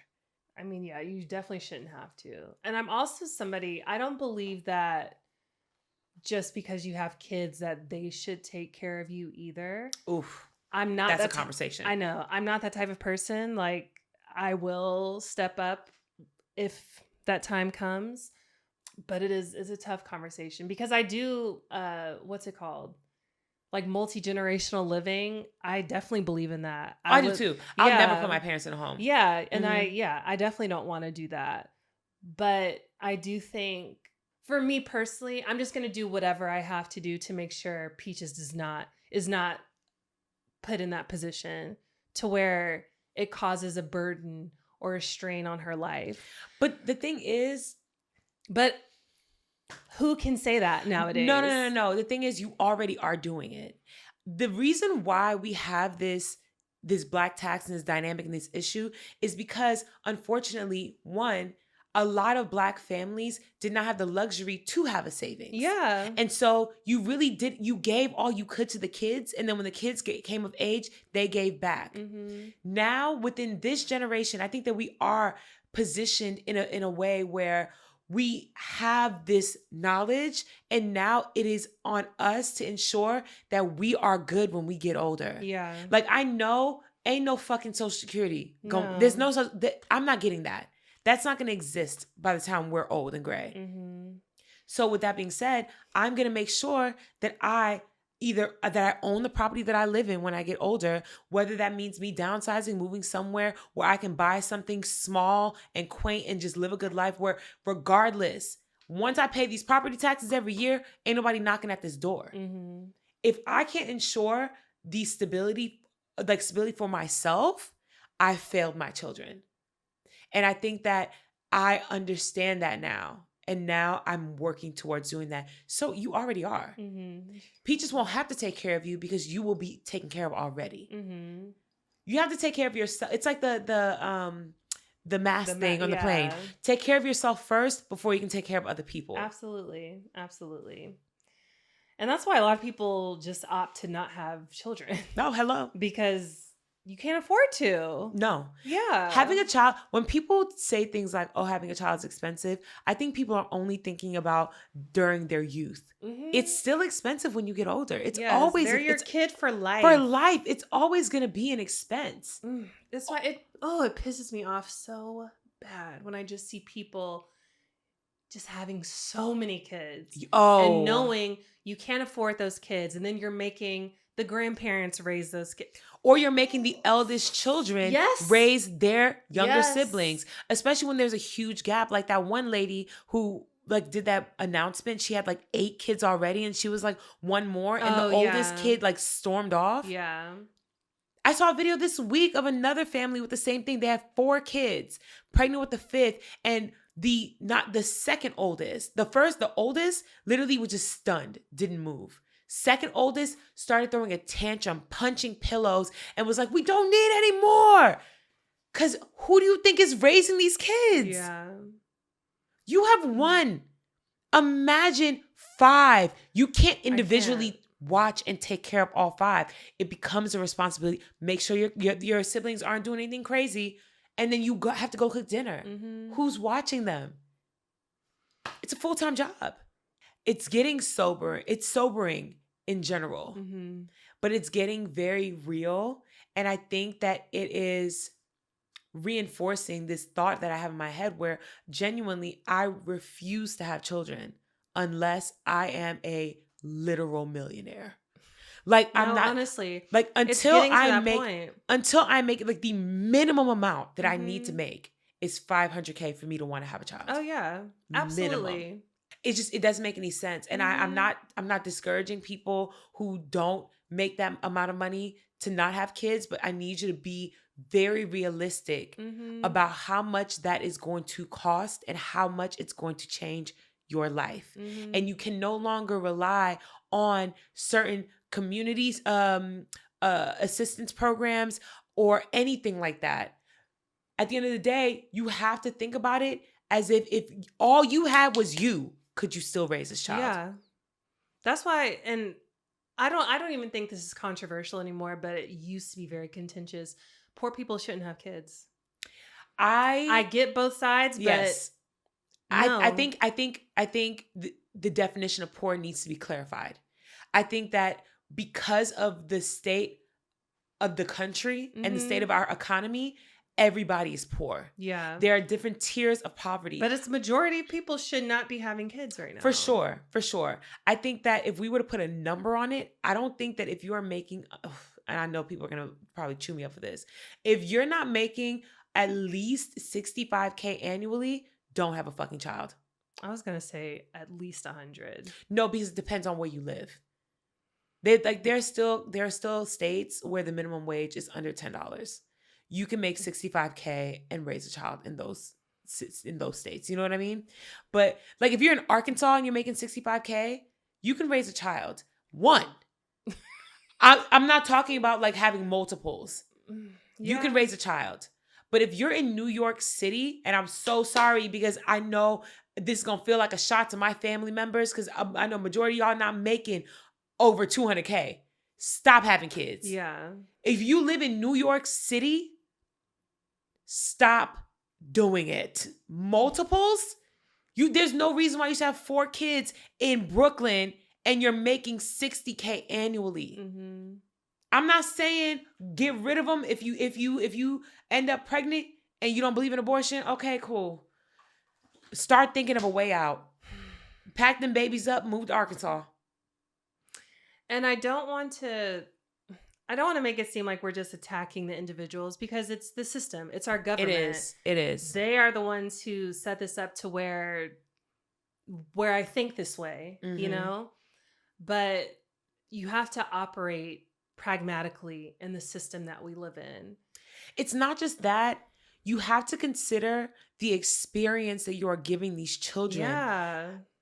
As someone who grew up poor, would I choose that? No. Do I regret it or resent it or have negative feelings about it? No. My parents did their best because at the end of the day, if we were not struggling in America, we would have been struggling in Haiti. And honestly, Haiti would have been cool. I would have had the beach. I would have had the beach and free food, coconuts on the tree. But regardless, that is not something that I would want to give my child. Yeah. I love my parents. I think they did a fantastic job with what they had. I don't want to have my children bundled up in the free coats that we got from the coat drive on the fucking train in the middle of the night, going from borough to borough. I don't want that for my child. I don't think that that's selfish to say. No, I don't think it is either. I want to raise a child in a loving home with the things that they need. I wasn't there a video recently where she was like a 21-year-old with 6 kids or something like that. I'm she like, was living in a motel. yes. Yeah. When I see stories like that, or like, what's their fucking name? The Resilient Jenkins. Oh man. You know, when I see stories like that, I'm like, y'all are we just not considering anybody's life at this point? No. Like, no, but that's the thing. Most people don't have children for the child. You're doing it for yourself. Yeah. Until you start considering the child and considering the life that you're bringing them into, don't have kids. Mhm. Like, I think about that shit all the time. If I was out here in a heterosexual relationship, fucking raw, with the life that I live right now, I'm nowhere near ready or capable to have a child. I do not live in a space that is child friendly. Mhm. I'd be doing a disservice to that child by bringing them into this world, especially if my partner is not doing better than I am. If my partner was a millionaire, fuck it, let's have his baby. Yeah. But if that's not the case, I'm not trying to be a hater.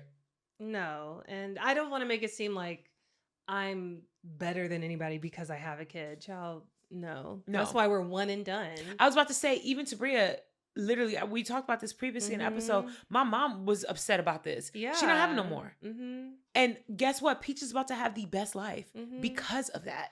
There's a small part of me that wants to have another child, but I'm not. I'm not. Unless there's a shift. There's got to be a lot of shifts happening for that. No, I think not just even me or us making more money, but it has to be a shift in the political climate for me to bring another child into the world too. I think that there is potential.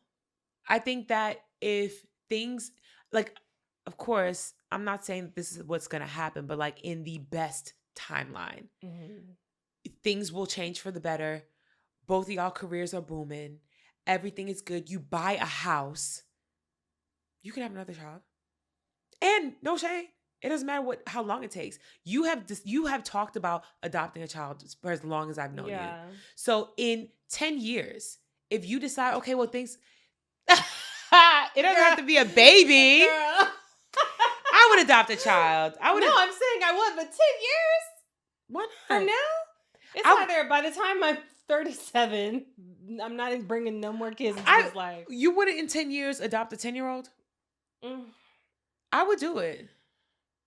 I'm not saying get a newborn and you're like, you know what I mean? I know, but man, I was super gung-ho about it. Tabria was applying for adoption. I applied and got denied. Yeah.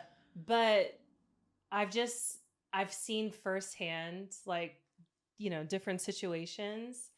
I'm not built for certain situations. Just in case you got someone who was like not, and I hate or traumatized or like not, acclimating. But I know I'm not built for that. Understood. It's tough. Understood. And honestly, I think that acknowledging that is better than not, because I think a lot of people know this about themselves and still convince themselves to do it. And then they do a disservice to that child because they're not walking into a space that can accommodate their needs. But then I'm like, what's the lesser of two evils in that situation? Is it being in foster care or? I just saw a video this girl made and it went super duper viral. It was actually very crazy. But she was in the system for a really long time. She ended up in a foster home and she said she loved her foster parents. It was the first time ever in her entire life that she felt truly loved and seen, whole nine. But of course, she had issues. So she was sneaking out, whatever. She got in trouble for sneaking her boyfriend into the house or something like that, and like was acting up. Went to school one day, and while she was in school, they called her out of class, and it was her social worker.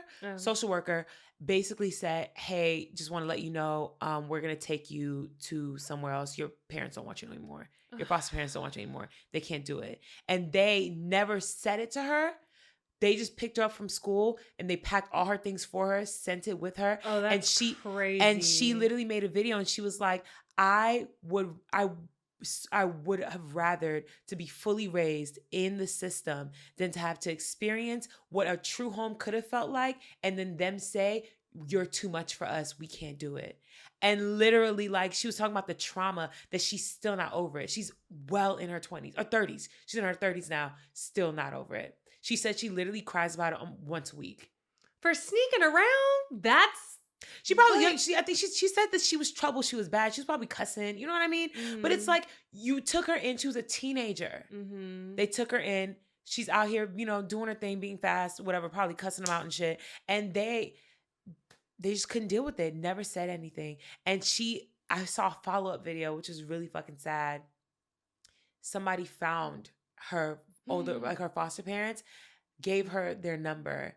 She sent them a text and like just expressed that how much that shit hurt her. It's like her biggest heartbreak of her life. Like that hurt her worse than knowing that her true birth mother didn't want her. Like all of that. And left her on red. Wow. Mm-hmm. But again, it's that thing of, if you are not ready, don't do it. Don't do it. To not have a conversation with her. They should have had a conversation with her. That's crazy. Even if it was years later, you should have called her up and apologized. There are ways around it. And she literally in the video, she was like, I don't think they're bad people. I think they genuinely were good people. They just couldn't handle me. But that heartbreak was the worst thing she'd ever deal with in her life. And they probably are good people. That's a tough one. That's a tough one. That's a whole other topic. That is. I know. It's literally just because you were talking about it. Yeah. I genuinely just this week saw that. Yeah. Insane. Okay, so what does financial freedom look like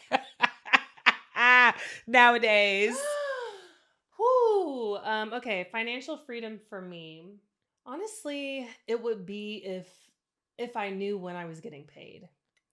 And I know that sounds, you know, I don't know a number for that necessarily, but if I made what I made now, if I knew every time I was getting paid in a year, but still made what I made now, it would be so much better for me. Just because I know you can plan around it. I can plan around it. This is where we're headed as a society. Everybody is going to be a freelancer. And I really fear for that day because money management is going to be so much more important. And I just know, like, living a freelance lifestyle, it's not easy. It's not easy. But anyway, if I just knew when I was getting paid. I went the longest time in my career this year or last year between checks. I went 11 weeks between checks.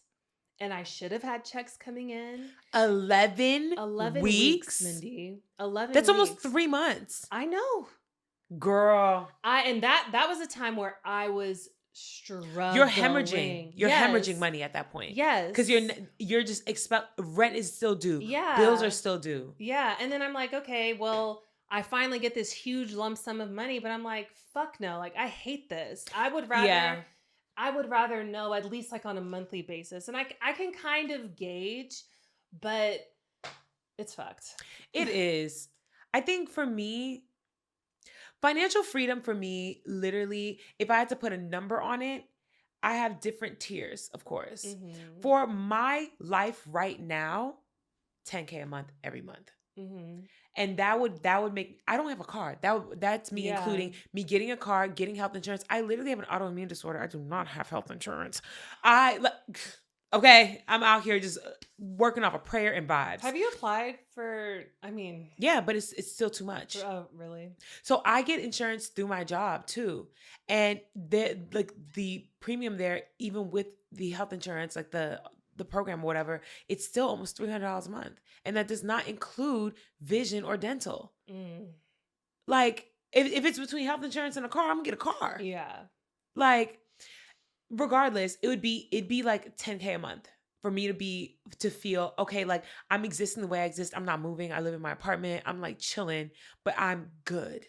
Right? True financial freedom where I can buy what I want to buy, do what I want to do, go where I want to go. I would literally have to be making $30K a month. And that means 10 of that 30 is going directly into savings. Yeah. The last 20 is going towards all of my bills, all of my things. And then I have a lump sum of money that I can do whatever I want to with. There's no penny pinching, budgeting, still living within my means. Because I think when people start making huge amounts of money like that, they start spending more too. Oh, Like absolutely. niggas start making 30K a month, they start spending 28 a month. Absolutely. I know you don't follow these people. I know you don't. God. No, it's okay. So there's this drama that was going on for the longest time, and it was that that creator, what is her name? Brenay. I've heard that name. Okay, so Brenay, and then her husband, they were being sued by his ex-wife because she stole him. She stole him. So Brenay was married to her husband, and her husband's cousin, I forgot what his name is. Tim. So Brenay had a husband. Her husband's cousin is Tim. Okay. Tim, her husband, first cousins. Okay. Tim is married as well. They all grew up in the same town.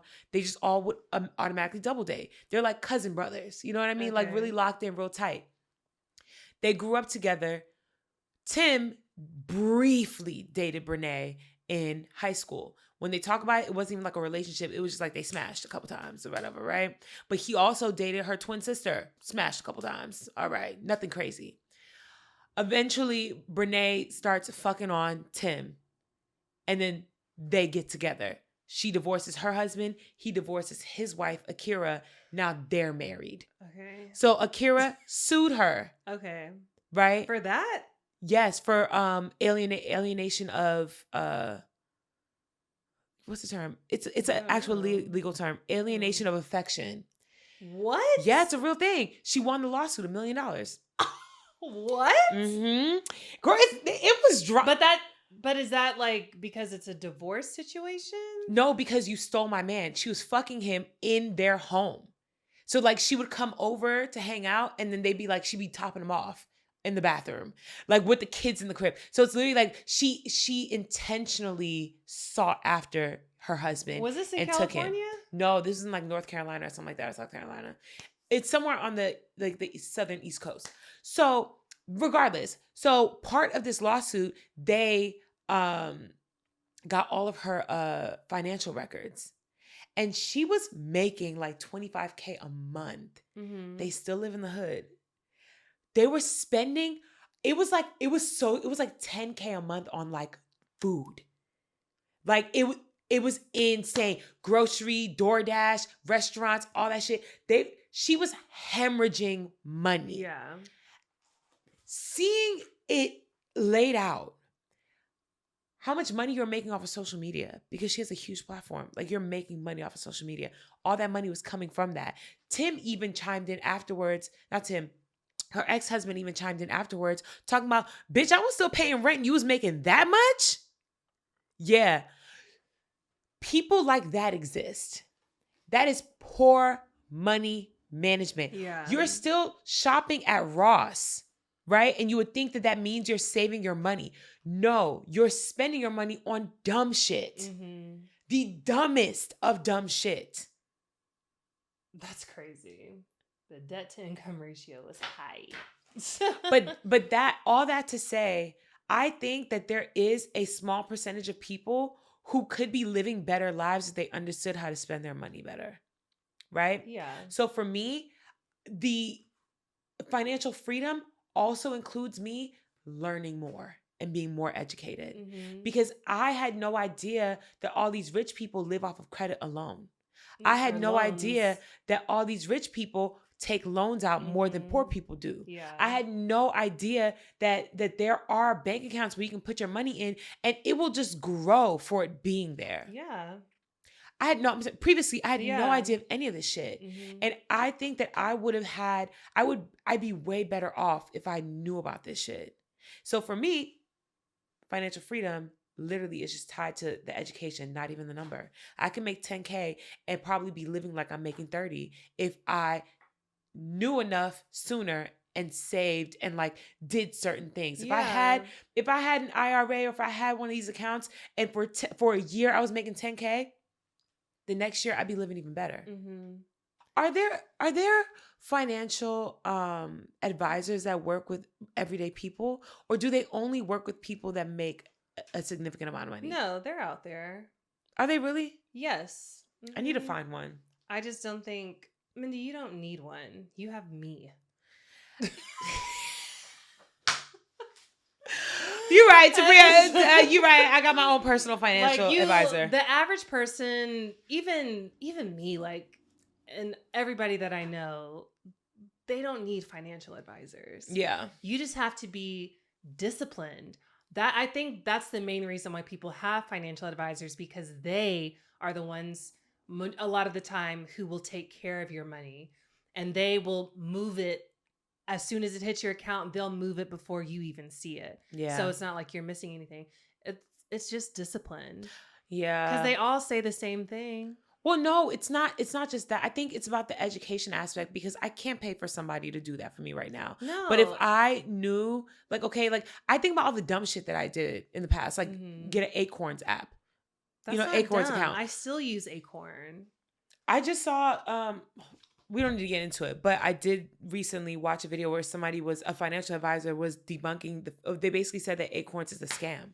How?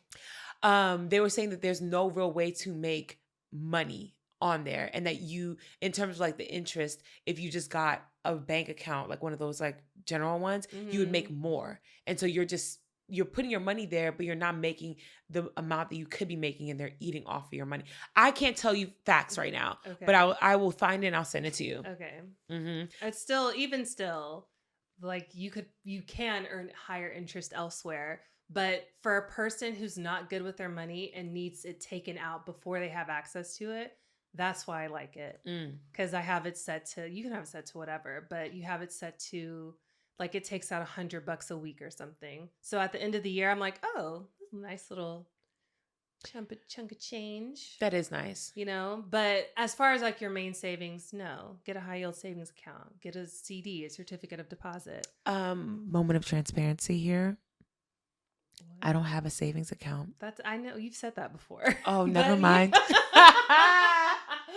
But you can just start one. And if you ever really need help, just ask me. You don't have to give me specifics if you don't want to. Just tell me, like, what percentage of what should be going to this. Well, no, the thing is, I can be transparent, because one thing about Tabria, she's not going to be...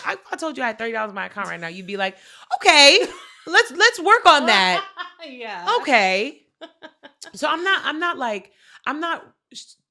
In terms of me sharing things like that with you, I'm not embarrassed by that. Yeah. But it's still something that I wish I just knew. I feel like I don't want to have to like constantly be like, Tabria, can you tell me how to be an adult again? Well, you can. You're right. And I'll point you in the right direction if you do ever just want to research for yourself. Well, I think that's a part of my 2026 where genuinely I want to be more financially literate so that I can save more and earn more and just have more. I don't want to be all doom and gloom, but I genuinely feel like this is the year that we all need to educate ourselves, because 2027, based off of how things are going, is not going to be that great. Like, I think that a lot of people who have quote unquote made up jobs, you know, like data analysts and like PR reps or whatever, their jobs are going to get targeted first. If you work in the medical industry, in education or whatever, you are safe for sure.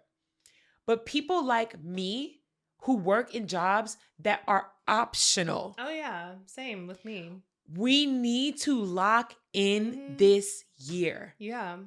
Absolutely. If you're a X-ray tech, don't listen to me right now, because your job is secure. Because it's true. Yeah. Your job is secure.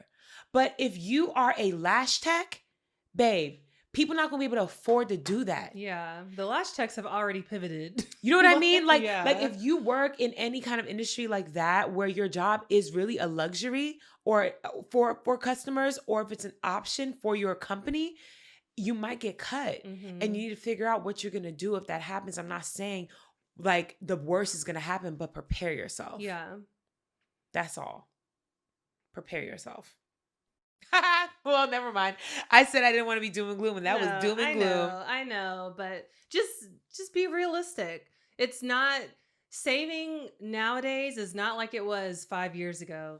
It's not like it was 10, 15. It's not at all. It is hard to save money nowadays. And not only that, they're making it harder to get assistance. Yeah.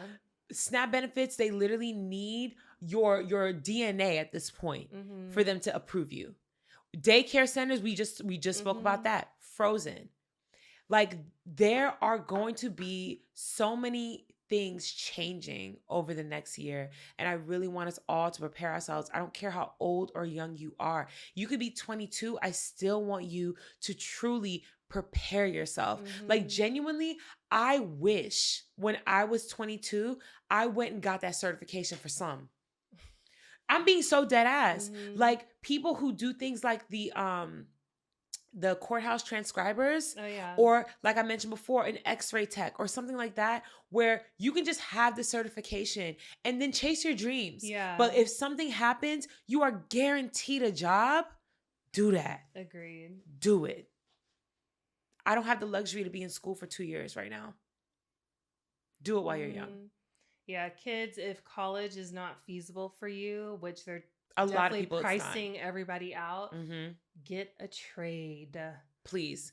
Get a trade. That's it. Just get a trade and make sure it's in something that you know you can always find a job in, especially if it's something that you can do internationally.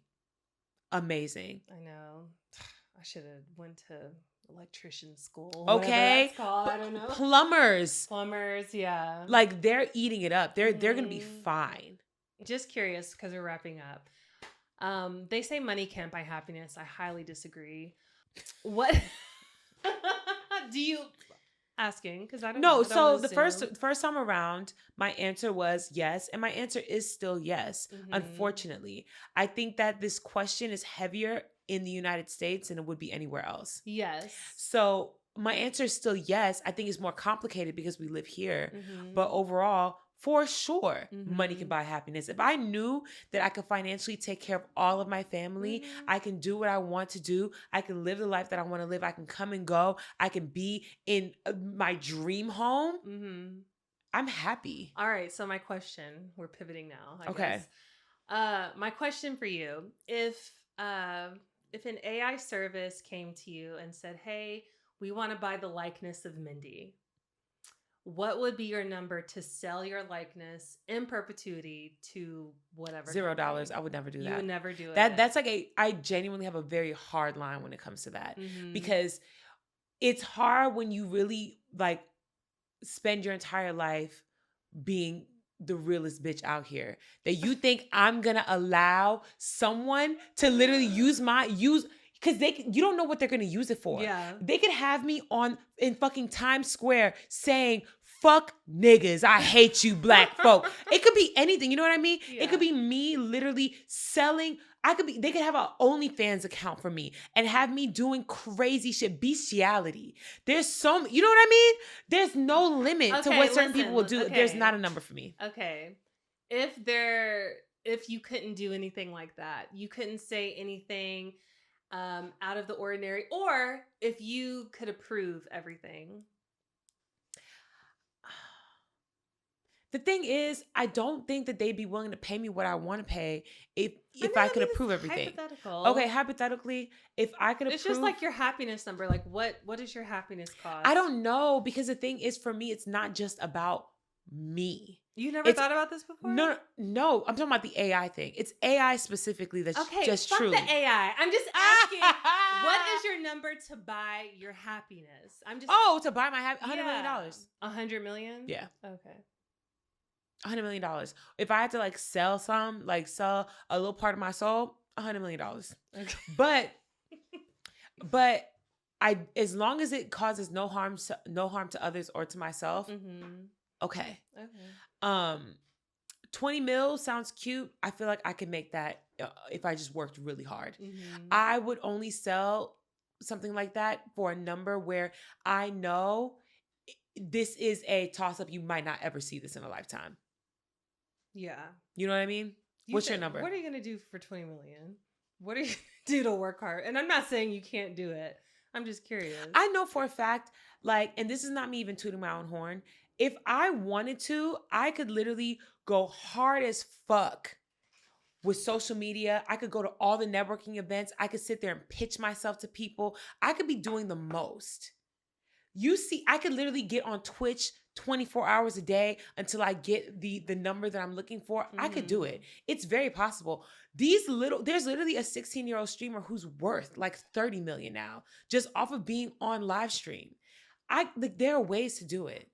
I think that I just don't have the energy to do that shit. Yeah.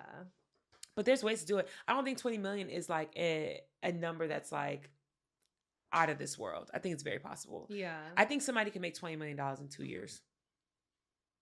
I mean, they have and they can. Yeah. So yeah. That's what I'm saying. But like 100 mil, I'm not making that in a year. I'm not making that in 2 years. You know what I mean? Yeah. Like I would have to, that takes like a legacy of work or just like the right alignment of like, boom, you popped off. What's your number? My realistic number to save is 17.5 million. And my sell my soul number, I would say 100. 17.5? Why the half? Because that's how much I need to pull $1 million a year off of 3% capital interest from investing in the stock market. This is our pivot to telling you guys that Tabria is going to be launching her own financial podcast. No, definitely not. This year. Definitely not. But yeah, that's my goal. Did you see that a lady, was she from Arkansas? I think she was from Arkansas, won the lotto, that billion. It was like 1 point something billion. And then after taxes, it was $1 billion in taxes. She only walked away with like 800 mil and it was like 1.8, 1.7 and 1.8. Jeez, that's such a fucking scam. It's a scam. Such a scam. I mean, like, shout out to her for winning. 800 million is a lot of money. insane. Like, it's nothing to complain about. I wouldn't get upset, but I'd be like peeved. Yeah. Like, are you dead ass? Yeah, that's how are the taxes more than the payout? Yeah, that should not be a thing whatsoever. It should be a 30%. Yeah, exactly. That's fucking annoying. Shout out to her though. Ugh. Okay, what's your question for me? Okay. Wait, about this or just in general question? General question. Okay. What is the song that would have to play for you to pull yourself out of Vecna's grips? What song is going to make you go, oh shit, I need to find my way home? Let me see. If it's something on my most played now, it would be from Hamilton. But I don't even think it's most played. I think it's like the song that like. But I'm just thinking because I don't really listen to music that much anymore. I'm trying to. Oh, I know. No, but I feel like it doesn't have to be something recent. It's like a song that speaks to your soul. But I just haven't listened to music in general. I'm surprised it's not immediately a Beyonce song. I don't know if it would be a Beyonce Gucci Mane, Yellow. Yellow? Oh, Lemonade. Yellow What's Lemonade. What's your song? So the first thing that came to mind when I thought about this was Meg Thee Stallion, Ride or Die. Really? Yeah. Because no matter what scenario I'm in, if that song plays, somebody's calling me. You know what I mean? Like that, someone is signaling to me. You think that I'm going to be in the upside down and I'm going to hear, I'm going to ride that dick like a stolen car. I'll be like, oh shit, I got to go. Girl, what? They're calling. They're calling. It doesn't matter the scenario I'm in. I could be in a dream state and I'm just like chilling here right now. And if I hear in the background, I'm going to ride that dick like a stolen car. Oh my God, something's not right. Because that's not a song that you just hear in the wild. And it's very specifically one of my favorite songs. I was not expecting an answer like that. I wasn't expecting Meg. No, the thing is, I wasn't expecting Meg either because that's not a song where it's like, oh, this is my hyperfixation. I'm in love with this song. It's just if you were to ask multiple people, what song do I play to activate Mindy? I think a lot of people would say that song. Really? That's my activation song. Every party we throw, there's one DJ in particular who will literally play it and I will pop out. I'll be like, wait. I haven't been in scenarios where music would activate me, but this is just, it's not a good answer whatsoever, but I would probably do J-Rock's verse from Money Trees. And it's not a good answer, but I could listen to Money Trees It's one of my, it's top 5 favorite songs of all time. 100%. Okay. But then Money Trees. But then that's but still top J-Rock's 5. verse specifically. That's cool. Like going into like Janae and Anna Wise, like in their little bridge into that would wake me up. I'd be like, oh, something is the real nigga in you is activated. Right. Wait, how does the verse start again? It's like real. It's like a build up. So yeah. the cold is I'm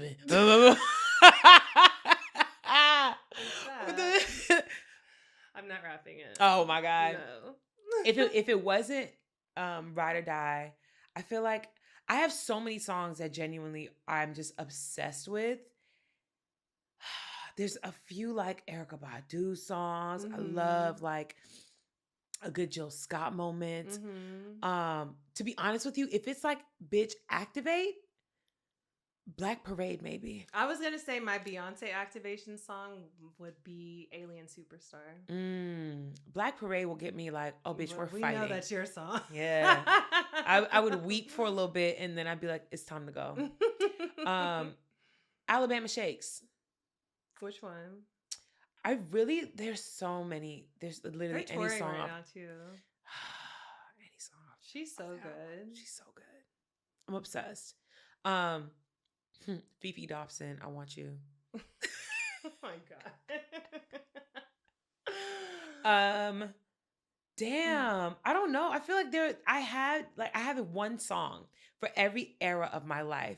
But I've had so many eras that I can't really like choose one. But I think Meg is like genuinely, if I had to snap out of it, Meg.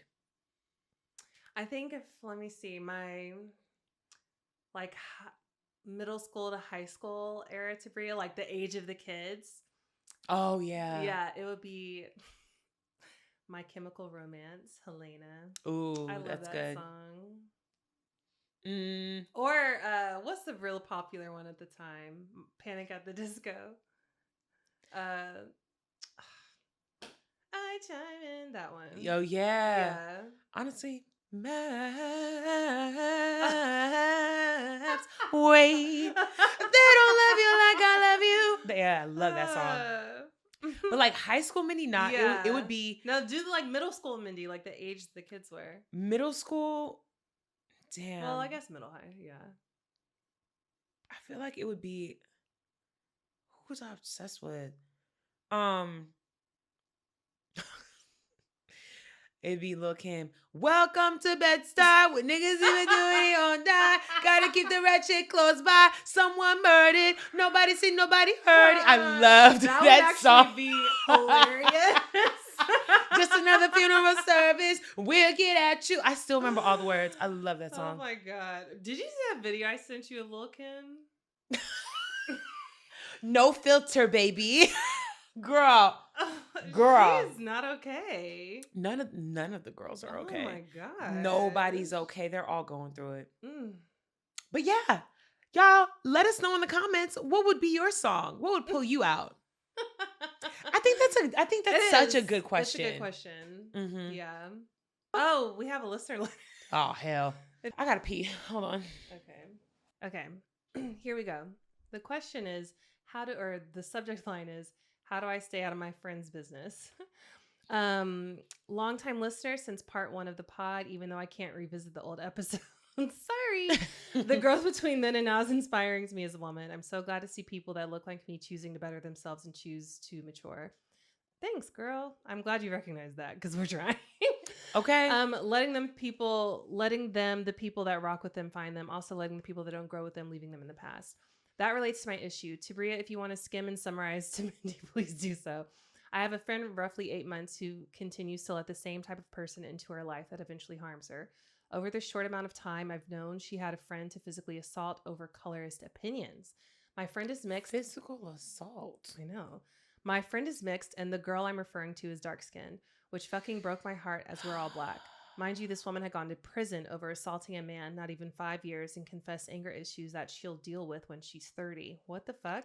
What? Long story, but that's not the point. My friend has also had a stalker in her building, an alcoholic ex who tried to get another girl to beat her up, and numerous friends talk shit behind her back. The new guy she's talking to is very entitled and an egotistical Bible thumper. I'm a double Taurus Scorpio rising, a person where I keep my circle small to invest in my friends and truly show up. She's a Sag where she loves inviting everyone in to have a good time. Kind of opposites. She also seems to invest in her friends. She's helped me change a tire, driven me to the airport, remembered my half B day.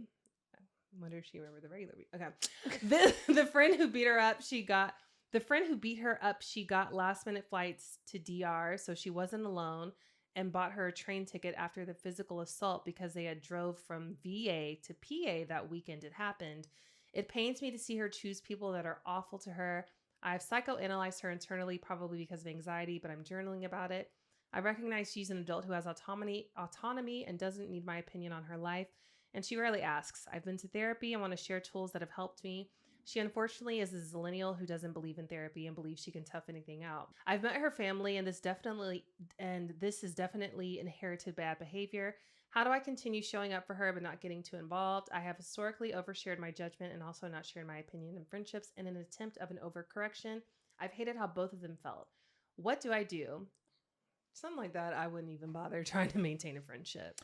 Okay. 2 things. 1, your friend for sure needs therapy, because the only reason why she's attracting these people is because something in her finds comfort in the chaos. Mm-hmm. Something in her finds value in being around people who probably reflect how she feels about herself to her. You know what I mean? Where I went through an era of having people around me who were very chaotic, and the thing is, they never last, because eventually I wake up and I'm like, girl, what the fuck? Because it's not worth it. The stress is not worth it.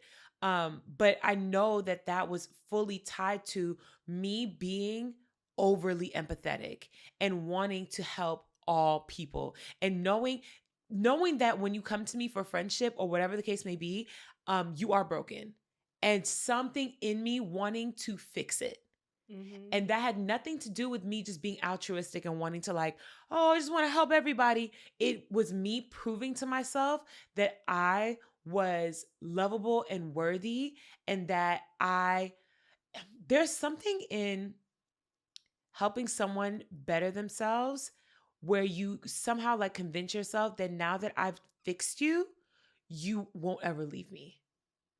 I've proven to you so much so that I'm such an asset to you that you are going to stick around. When you have a very low sense of self-worth and you have abandonment issues, befriending people who don't need you or your friendship is triggering. It's very triggering, because then the only thing that you have to work with in order for this person to want to be in your life is the value that you bring. And if you have low self-worth, you think you bring no value. So it's fuck, if I can't fix you or help you, why would you want to be my friend? Mm-hmm. Why would you want to be in a relationship? That happens a lot in relationships too, where people pick up these stray dog partners who is broken, who comes from a fucked up scenario, or is homeless or unemployed or whatever, because in your mind you're yeah, but at least you need me. You know what I mean? And she is probably battling that, because she mentioned not only the friendship, but there's also relationships where that was a part of it. You can't do anything to fix that. She needs to fix it herself. And if she is, like you said, completely against therapy, the only thing I could suggest is maybe try to put her on to another type of self-help, like astrology or human design, or just something where it leads her to be introspective. Because telling someone journal, what's that going to do? Yeah. Sometimes people need to inadvertently fix themselves. Mm-hmm. Astrology helped me inadvertently fix myself. And I'm not saying that I'm fixed or perfect, but it helped me to address a lot of issues I did not recognize within myself until I could put a name on it. Oh, girl, you got a Scorpio moon. That's why you got so many issues with your mama. Let's look into it and see what that means for real. Do you have issues with your mama? Damn, maybe I do have issues with my mom. You know what I mean? It's shit like that, where it's okay, I have Tabria has Capricorn moon. Okay, well, you have emotions. You just don't express it in that way because you are thinking about the most logical reasoning as opposed to the emotional reasoning. Cool. That's a good way to look at it before you go into therapy and your therapist tell you, oh, well, you were just parentified at a young age. That's the only thing I could say in terms of like helping your friend. Now, when it comes to you, mind your business, pack it up and go. Yeah. Distance. Also, figure out why you want to help fix her. Because you could be dealing with these same battles she's dealing with, but instead, you don't see it that way because you are only dealing with her. Y'all could be doing the exact same thing. She trying to fix her fucked up friend, you trying to fix your fucked up friend. Stop trying to fix people. Focus on yourself. Any advice? No, you heard what I said. I'd be like, I would end this friendship. Like, no, it just seems toxic. And she doesn't seem like she's not recognizing any of her flaws or shortcomings or how this is toxic behavior to herself. Yes. Like the colorism stuff and an abusive ex. Like, girl, like, we're grown. We got to cut it off.